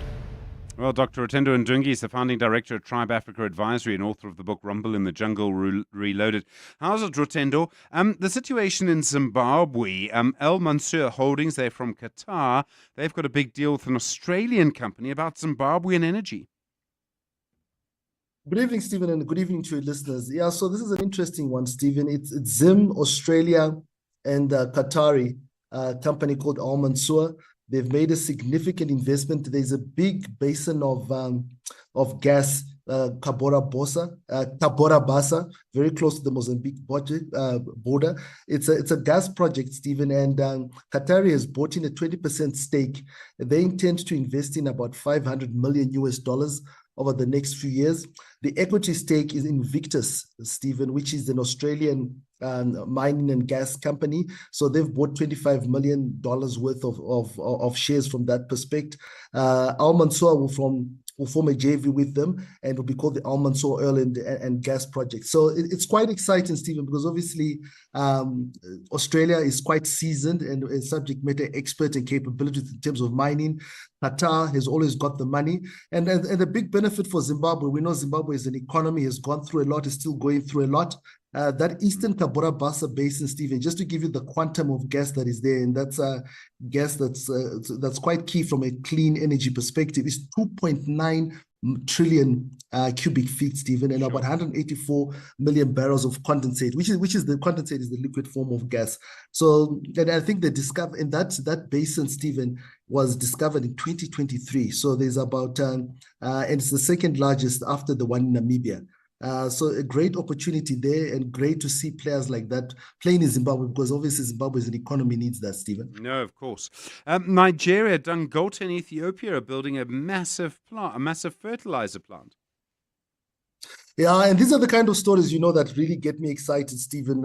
I mean, first and foremost, it's the West plus the East coming together, the two most populous countries in Africa. And remember, 50% of Africa's GDP is in 5 countries, and 2 of those countries are Nigeria and Ethiopia. So it's always exciting when those big boys do something together. The specific investment, Dangote is investing in a $2.5 billion fertilizer plant in Gode, which is in Ethiopia. It's going to be a 40%, 60% split with Ethiopia. So Dangote will own 60%, Stephen, and Ethiopia will own 40%. They intend to produce, Stephen, about 3 million metric tons per year of fertilizer. One of the key components of the raw materials to produce fertilizer, and remember, Nigeria has been producing this because it's a side or byproduct of their fuel and gas productions, is urea. And fortunately, Ethiopia, in one of its regions, I think it's close to the Somalia land, is sourcing. They've got the gas, they've got the urea components, so they'll be able to actually manufacture this based on assumption that they've also got the raw materials. And obviously, this talks to industrialization, Stephen. It talks to creating jobs. And the intention, Stephen, is that when you have these two powerhouses or two power countries producing that amount of fertilizer, they can become a net exporter. Which is good. So for me, these are the kind of stories, and we hopefully will hear more of this and the success of this. And Dangote doesn't encounter the challenges he had in Nigeria when he created that the refinery for fuel, and we know how that went. So a good story in this case, Stephen. No, very much so. Kenyan Airways, they want to buy quite a lot more planes. They want $500 million to do it. And I find the airline industry fascinating because very, very tight margins at the moment, and yet people are expanding. Yeah, and there's a recent report that came out. I was reading the headline, Stephen. I mean, I've been to Kenya, I've been to Ethiopia, and you can see the terminals. A lot of investment and infrastructure is going in. Kenya financially hasn't been going well. I think the first half year it's reported a loss again. If you remember, Stephen, they went into insolvency some years ago. I think it was around 2018, and they're coming out of that. So the main reason for the $500 million that they need is obviously it's maintenance, is to upgrade their planes and get them to that competitive level. At one time, Stephen, they were probably between them and Ethiopia, they were the undisputed champions of the airlines of the sky with regards to airlines and service around that. I think what just worries me about East Africa, Stephen, is I think last week we also highlighted the fact that Ethiopia has just received funding from the Africa Development Bank for about $500 million to expand their airport. So I'm just worried about overcapitalization in one region. I know we want to grow and develop infrastructure. It's key for FCFTA and driving growth in the economy. But I just feel East Africa, and I also look at what's happened to Rwanda as well. They've invested big time and they've partnered up with Qatar. So I think my worry is just overcapitalization. But hopefully they're planning forward and investing forward from that perspective, Stephen. And then Gemfields, they're in Zambia, and they found a massive rough emerald. Yes.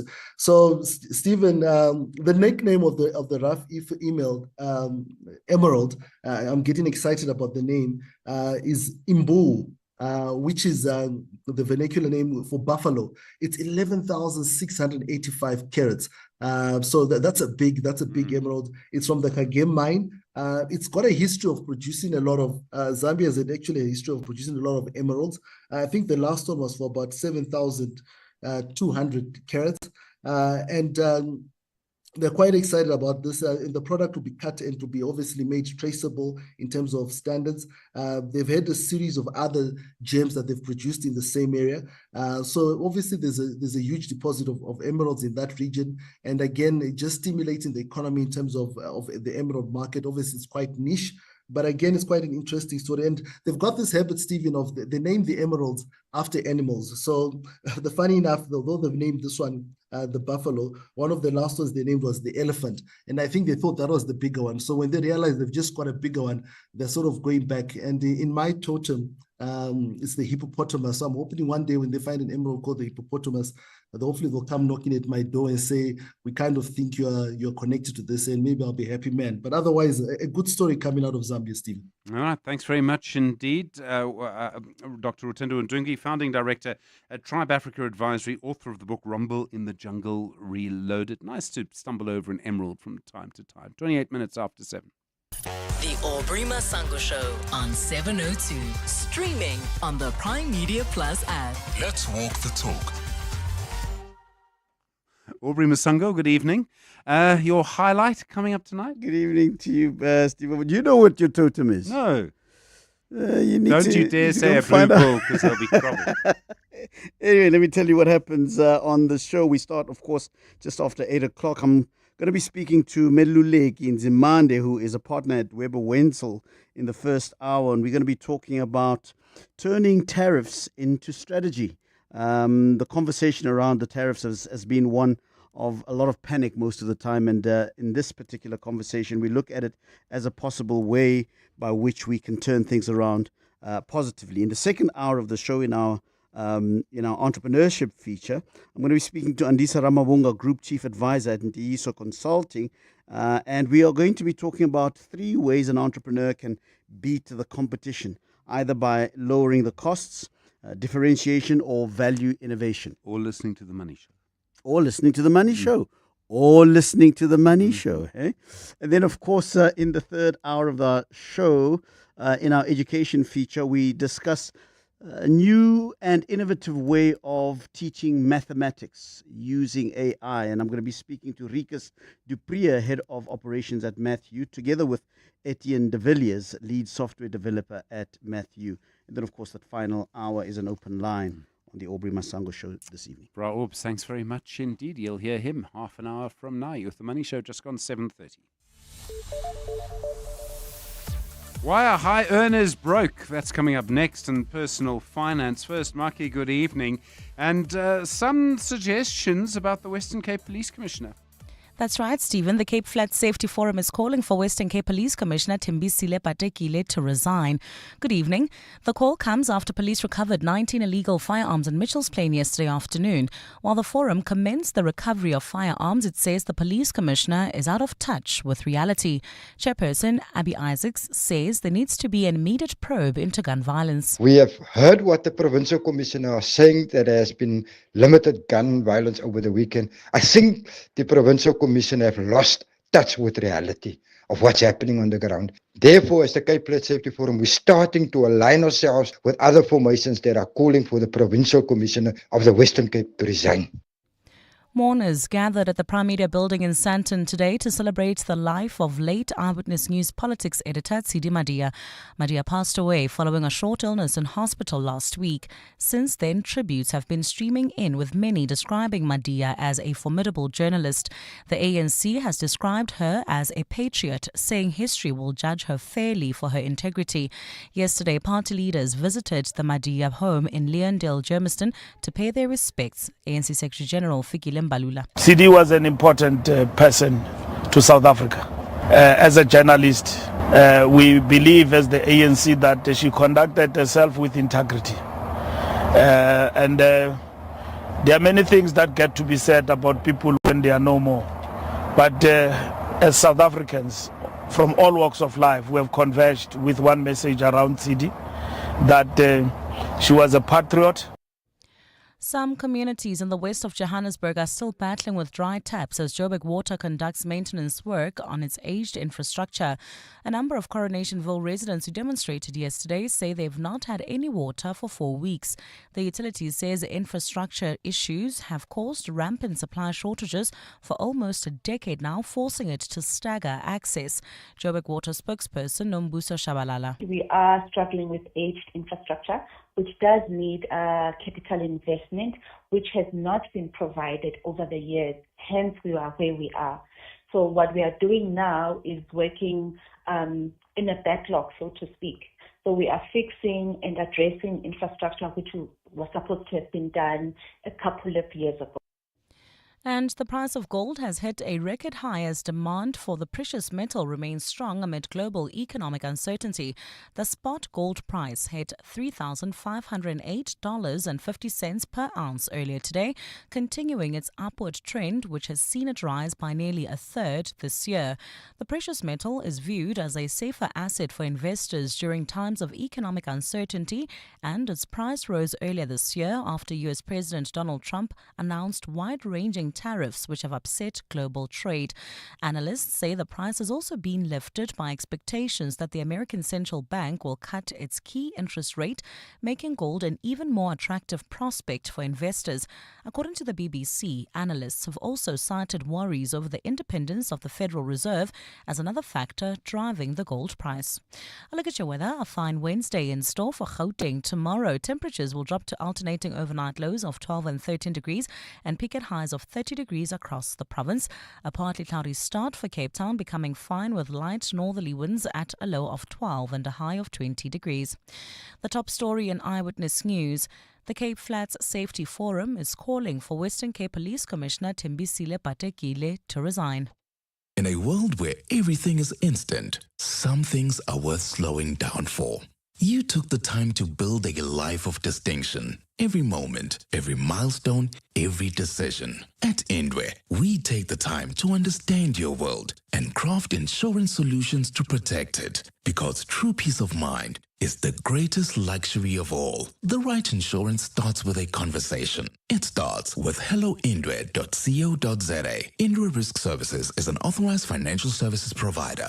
702 and corporates that care with Ekwele are talking about Ekwele's commitment to uplifting communities across South Africa.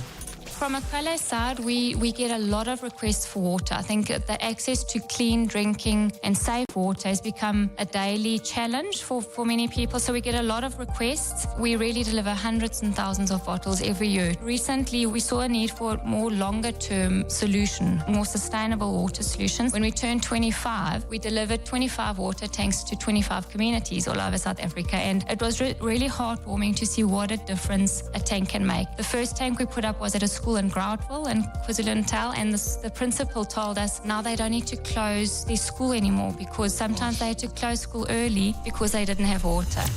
Ekwele, making a positive impact one drop at a time. Learn more at ekwele.co.za. 702. Let's walk the talk.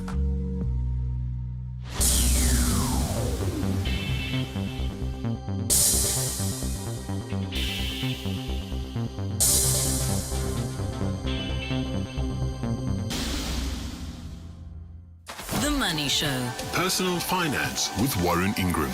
Warren Ingram is a certified financial planner at Galileo Capital. How's it, Warren? A fascinating topic tonight. Why are so many people who have a relatively high income broke? And I suppose what you need to realize and understand is that just because you don't earn money, it doesn't mean that you're not financially fragile. Absolutely right, Stephen. And often people with very high levels of income could actually be the ones that are in even bigger trouble than people who are earning a small amount of money. Because when you've got a lot of money, you're able to get a lot of debt, and that means you can dig yourself a really deep hole if you're not careful. And I think that's a situation we find a lot of very high income people in South Africa at the moment. Okay, so I mean, they might be able to keep going, but the moment something stops, the moment the sort of music stops, they're in serious trouble.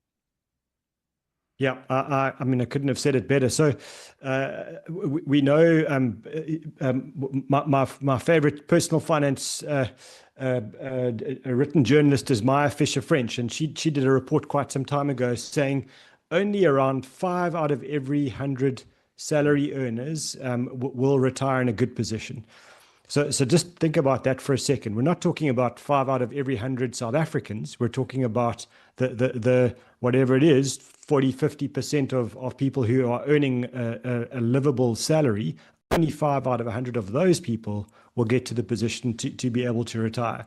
So when you're in a position like that and you're earning good money and you're overspending, in most instances, and I think it's around about just more than 2/3 of high income earners can survive for probably a month if they don't have a job, and after a month they're going to be in a position where they're going to have to sell something to kind of buy food and to pay the bills because they don't have any other reserves other than their monthly income. You talk to us often about an emergency fund, and you often say that's the sort of one of the things you need to do at the very beginning. You're suggesting a lot of people don't have more than 1 month's salary in an emergency fund. Most high income earners don't. And it's almost the other way around. So that people that earn a relatively low income, and especially if their income is unstable and unpredictable, you'll find that they tend to have a bigger emergency fund relative to their expenses. So they can cover themselves for a month or 2 or 3 if they're in trouble. But people who are earning big salaries, they're stuck. And you often see this. One of the things around this 2-pot system when people started to draw money, that's one of the reasons that people would quit their job is you get into financial difficulty and you say, well, if I cash out my provident fund, I can live for a couple of months and hope that I get another salary. Those aren't people that are earning 3,000 or 4,000 rand a month. Those are the people earning 50, 100, 150,000 a month, and it's frightening behavior. Okay, there's a sort of debt to income ratio which comes along at this point, and that's sometimes where the real problem is. Yeah, and I mean, we don't want to use too much jargon. So just to explain that, if someone says you've got a debt to income ratio of 60%, what that means is if you're earning a salary of 100,000 rand a month, you're spending 60,000 rand a month just funding debt repayments, and that will be all debt. So that will be your credit cards, personal loans, overdrafts, mortgage, whatever it is. But you're using in this instance 60% of your salary just to do that. That means from 40% of your salary, you've got to get by and hopefully try and find a way to build your financial future. In other words, to save for the future as well, which is just not happening. Okay, what causes this situation? And somewhere at the back of my mind, I'm fairly certain we're about to hear the phrase credit card. Yes. So let's maybe start with just behavior, and it's so apt to do this topic now because I'm a little bit of a disciplined person around exercise. So I find myself parking my car near a gym and going for a run, and I said to my wife this morning after I ran, why on earth is this parking lot so full? And she reminded me that it's the beginning of spring. And every spring and every January, we find the gyms and the exercise facilities absolutely overcrowded for about 2 weeks. And after that, they get noticeably emptier very quickly. And by the middle of winter, they're super empty. And so I think behavior is a big issue. We find ourselves, getting access to credit cards, and the banks give us, nice credit facilities because we earn, a lot of income, and so they'll tell us we can service that credit card. And what happens then is we start to use the credit on that credit card just to fund lifestyle. In other words, it's not to buy assets, it's not to do something just to get by, it's to fund a much better lifestyle. Part of this, and I mean, also, I suppose, if you are earning money and people see that you're earning money, you're kind of asked to look after people. You're kind of asked to financially support people. It might just be children, but it might be many more people than that. Yeah, and because we're talking, about the high income earners, it's also about then, instead of just, making some clear, rational calls around, let's, send our kids to a decent government school. Suddenly it must be, the best private school around because, I'm a high income professional, and the need to look after parents is real, and potentially your siblings as well. So there will be some very particular need and a real need, real basic needs which need to be met, and we all want to look after our parents if we come from humble background. But it's then the step up from that. It's then saying, well, hang on, I can't just send my kid to any school. I'm a person of means. I've got to send them to a really named school, and so that's where the trouble starts. Issues around cars. I mean, do cars play a big role in this? Because I think that a lot of people, it's kind of the first thing you do if you get a good job is you get a good car. You do, and we see this behavior with people that have got theoretically prestigious jobs. Once you've got a job with fancy titles and the commensurate income, then it's very noticeable how a lot of people in that sort of bracket will start to match the car to the title. And so it becomes a situation of saying, it's not just a means of transport to get from A to B relatively safely. It's a means of expressing my situation in life. Where am I? I've got to have a car that's appropriate to my position. And that's where, I think if we get into a cycle where we're changing those kinds of cars every 3 to 5 years, we're massively compounding an already, a tricky problem. Okay, so then we have all of that. I mean, people kind of know or should know how much money, you should know how much money is in your bank account. And when you can see so much is going out, I'm sure I've done this. Do people justify it to themselves in some way? You know, the way that because you're earning money, it almost allows you to justify it, whereas if you weren't earning the money, it wouldn't. Yeah, and especially if you've worked hard, you've gone through the mill to get to a place and stage in life and in your career where yes, the position's demanding and you are working the long hours, but there is a story that we tell ourselves, and it will be something along the lines of, I work hard. I've got a tough job. I've got a high stress job. I deserve to splash out. I deserve the nice car or the house on the hill.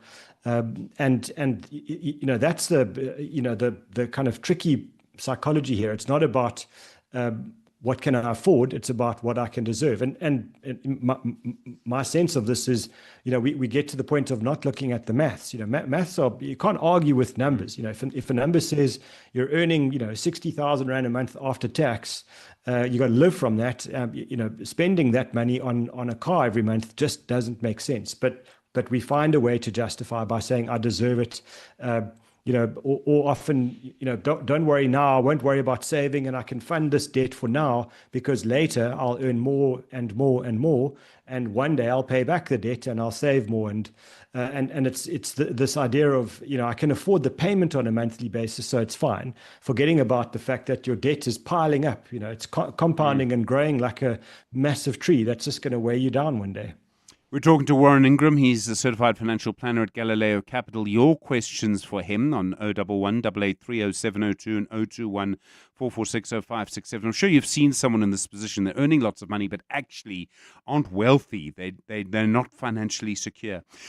Warren, okay, so you realize you're in this position. And it's incredibly stressful. What do you do then? What sort of strategy would you use to escape? Where do you start to try and say, I'm in this tricky position. I am earning money, so I've got money coming in. How do I how improve myself from here? I think one, it's about a little bit of honesty. It's about saying, I have been living my life externally. So I've been doing things to portray success and to kind of, live the image of success. And if you're going to continuously benchmark yourself with that by saying, I judge myself by how other people judge me, then what you need to understand is you've got absolutely no control of how other people perceive you. So it starts with just resetting that goal and saying, hang on, I don't judge myself by how others look at me. I've got to benchmark myself my own way. And I think understanding that, if you're professionally successful, if you're good in your job and you're generating a good income and you're kind of taking yourself forward in your career, it's pretty meaningless to do that without creating financial security as well. We don't want to be in a position where we kind of dig ourselves out of a hole. Maybe we come from very humble background and we get somewhere by our career, but we don't build a solid foundation financially. And so I think, number one, just getting to the point of saying, I'm not worrying about what everyone else is going to say now. I've got to get to some form of financial security. And don't confuse your income with wealth. There are lots of people that are very high income earners who are very close to broke. And the one thing I want to say there is, if you're a high income earner and you're overspending, you're basically just an expensive poor person. And that's a terrible place to be. Yeah, no, geesh, absolutely. Your emergency fund, do you start there? Yep, I think once you've had a look in the mirror and you've figured this thing out, that you need to change the way you do things. We love the emergency fund. It's it is our protection. So if you've got no emergency fund and you won't be able to get there, within a very short space of time, start small. Start setting aside a bit of money every single month to build it. And if you find that you're one of those people that's just not that disciplined around your money, then potentially don't link it to your banking profile. Maybe open a unit trust money market account where it takes a little bit of pain, a bit of paperwork, a bit of hassle to actually access your emergency fund. So it's not money that just gets spent.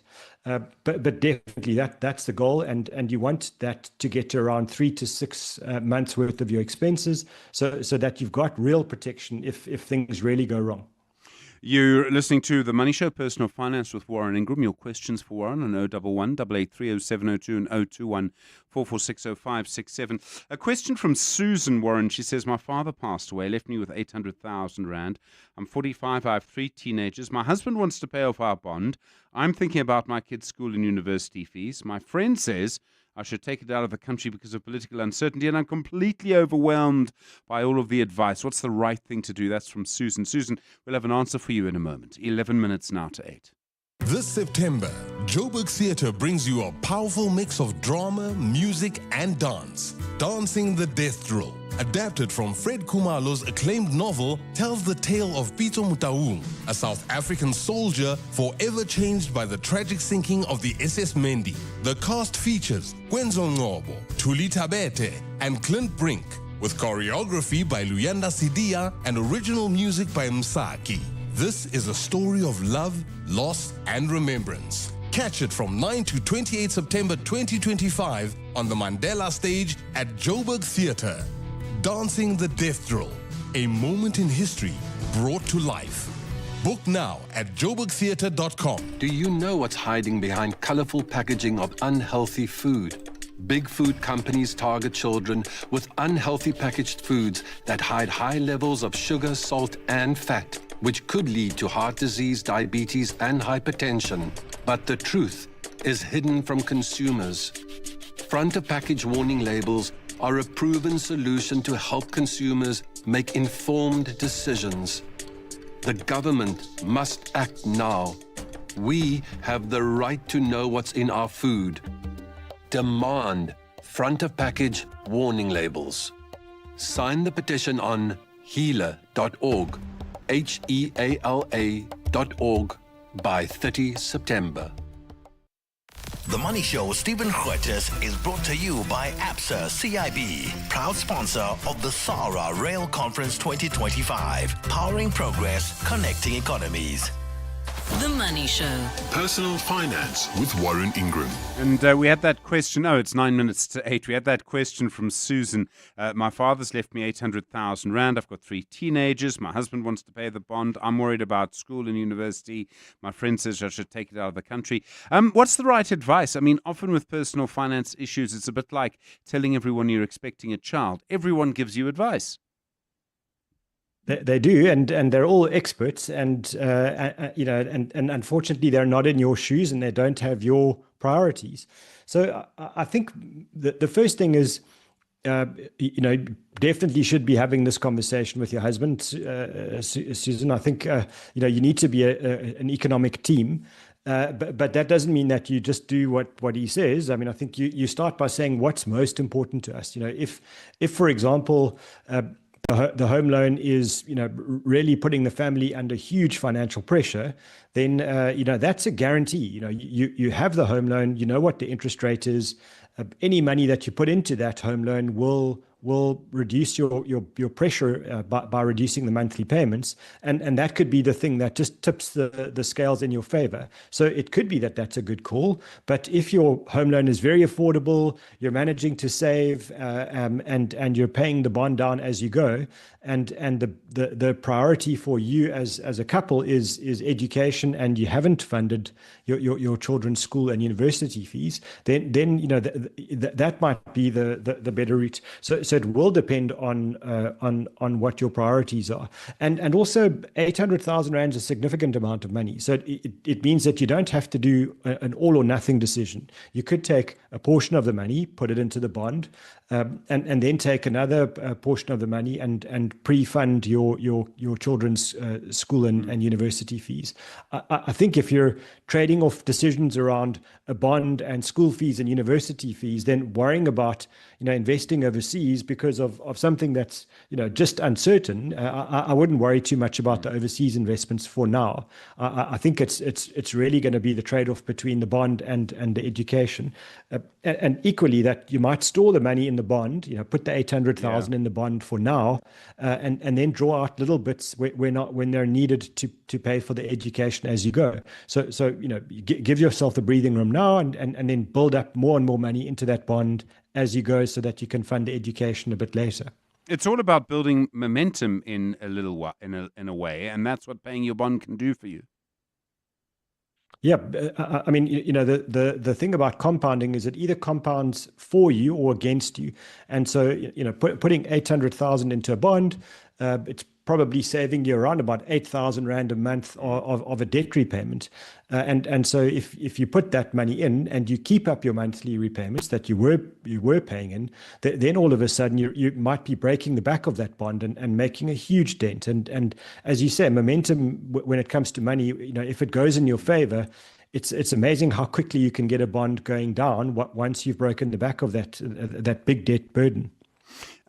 Just to sort of return to our main theme around high income earners, and now you've realized that you've made a mistake and you need to sort of start again, and you need to work out what you can save money on, how you can actually get back into a sort of financially secure position. So to stop just being rich and poor, if that makes sense.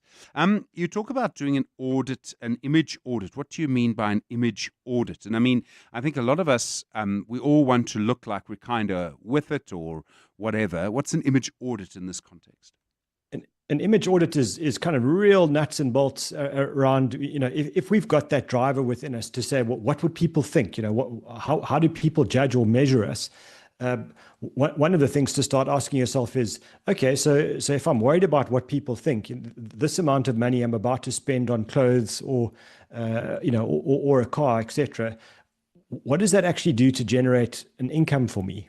Is this expenditure going to make more money? Is it going to allow me to earn a bigger salary? And if it's not, then that's a big negative against spending the money. I'm not saying that's the only factor, but that should be the very first decision. If it's not going to help you generate more income, then you really need to think very carefully about it.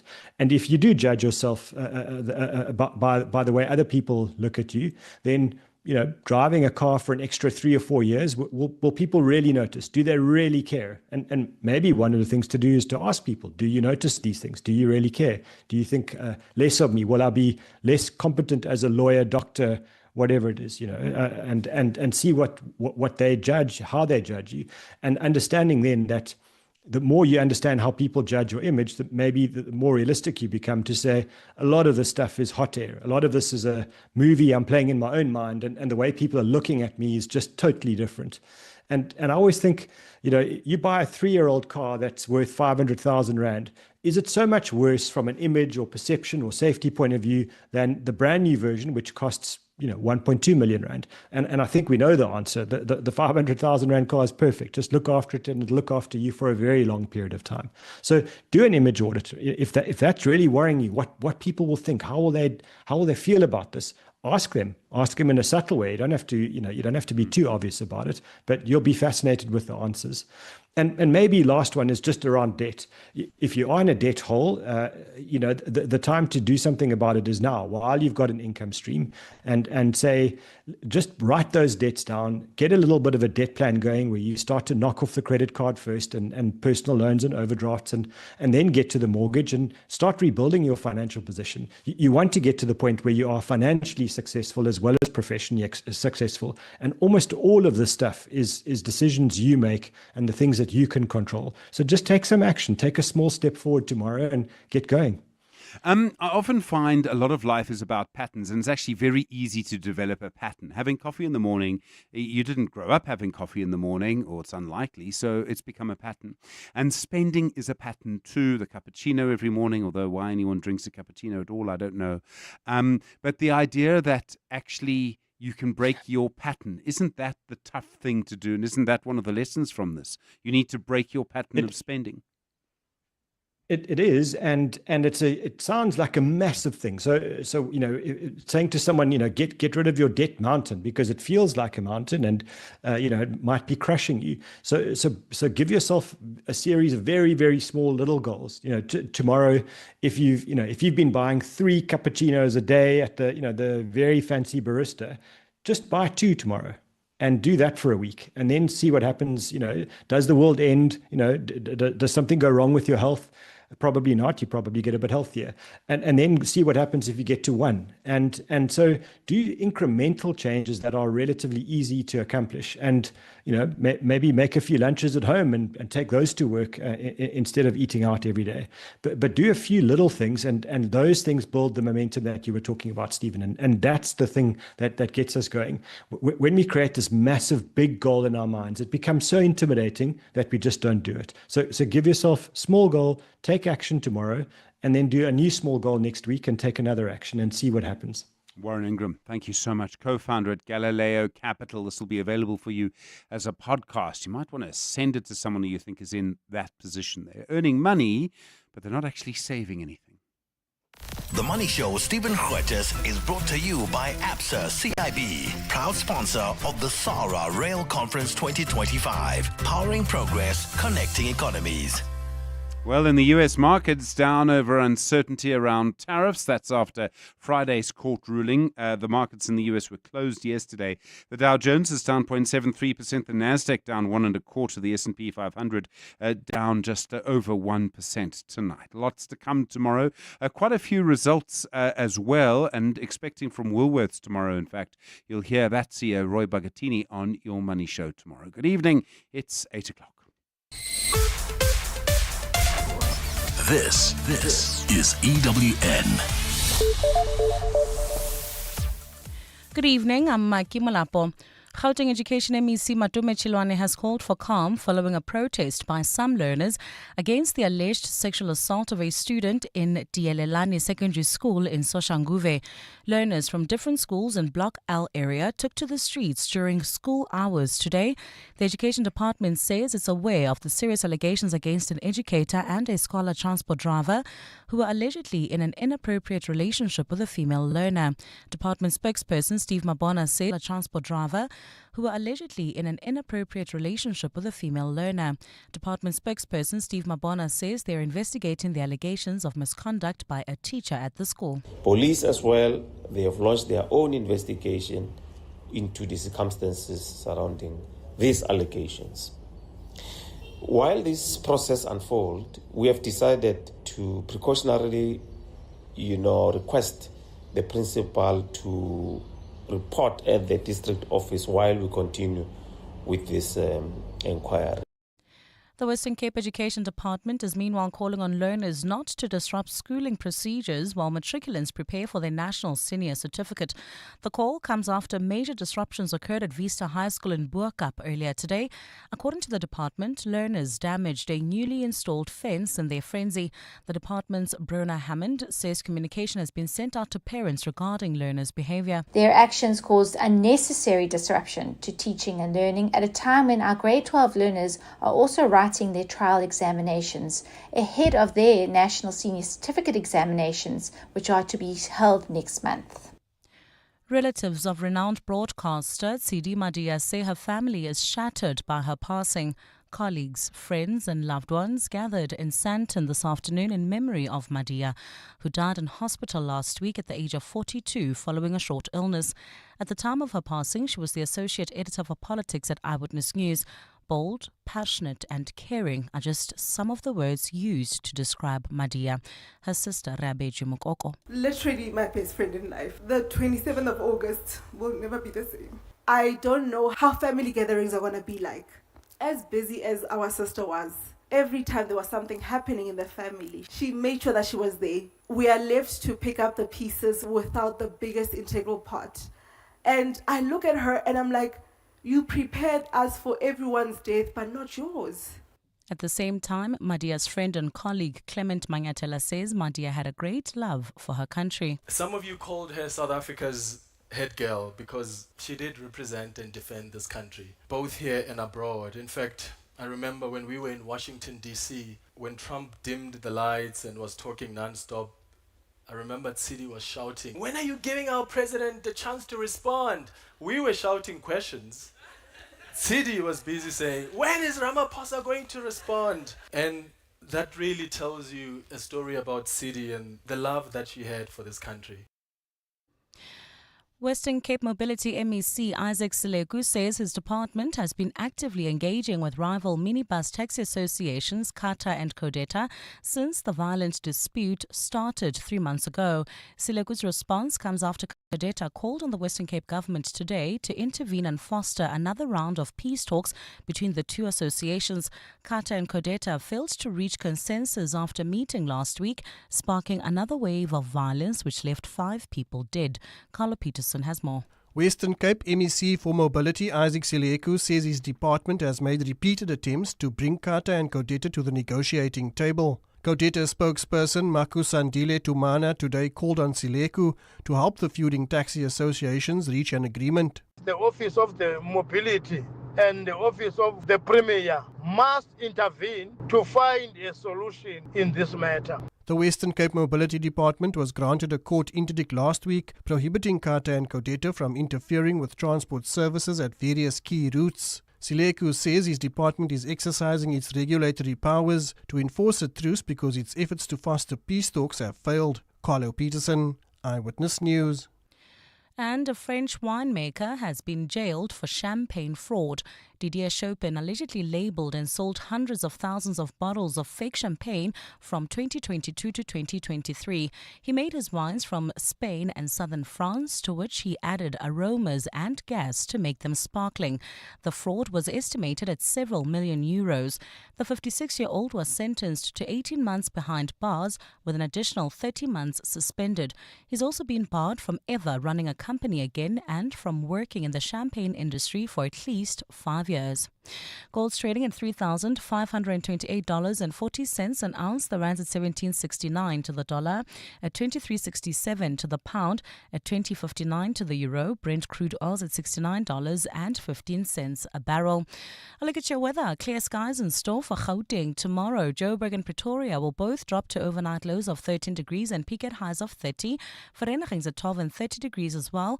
A partly cloudy start for the mother city, becoming fine with light northerly winds at a low of 12 and a high of 20 degrees. The top story in Eyewitness News this hour. Gauteng Education MEC Matume Chilwane has called for calm following a protest by some learners against the alleged sexual assault of a student in Dielelani Secondary School in Soshanguve. EWN, in touch, in tune, and independent. For the latest, visit ewn.co.za or download the EWN app. Aubrey Masango. Live, streaming countrywide on Prime Media Plus, DSTV channel 856, 92.7 and 106 FM. 6 minutes after 8 o'clock, and welcome to the show. My name is Aubrey Masango. I'll be with you until midnight. I'm looking forward to some great conversation as we start this evening's programming. I'll quickly tell you what we have in store for you this evening. Just after 10 past this evening, we talked to Meluleki Nzimande. He is a partner at Weber Wenzel. We're talking about turning tariffs into strategy. You'll remember that the whole conversation around the Trump-imposed tariffs has been one that has set us all in panic. Yes. For good reason. But it appears that there are certain legal principles and perhaps loopholes that may help us turn that around and make it an opportunity. I'm really looking forward to that conversation with Meluleki Nzimande in a few moments' time. Andisa Ramabunga, Group Chief Advisor at Ndiso Consulting, joins me in the second hour for our entrepreneurship feature. And we're looking at 3 ways an entrepreneur can beat the competition, either through lowering costs, differentiation, or value innovation. Steve Ovo wanted me to remember that perhaps it also helps to listen to The Money Show. Yeah? So we'll throw that in there. And then, of course, in the third hour of the show, that is when we have our education feature. And we talk about the teaching of mathematics using artificial intelligence that is proving to give us an opportunity for innovative ways of teaching mathematics. Now, we all know that mathematics is probably the language of the future, if not the present.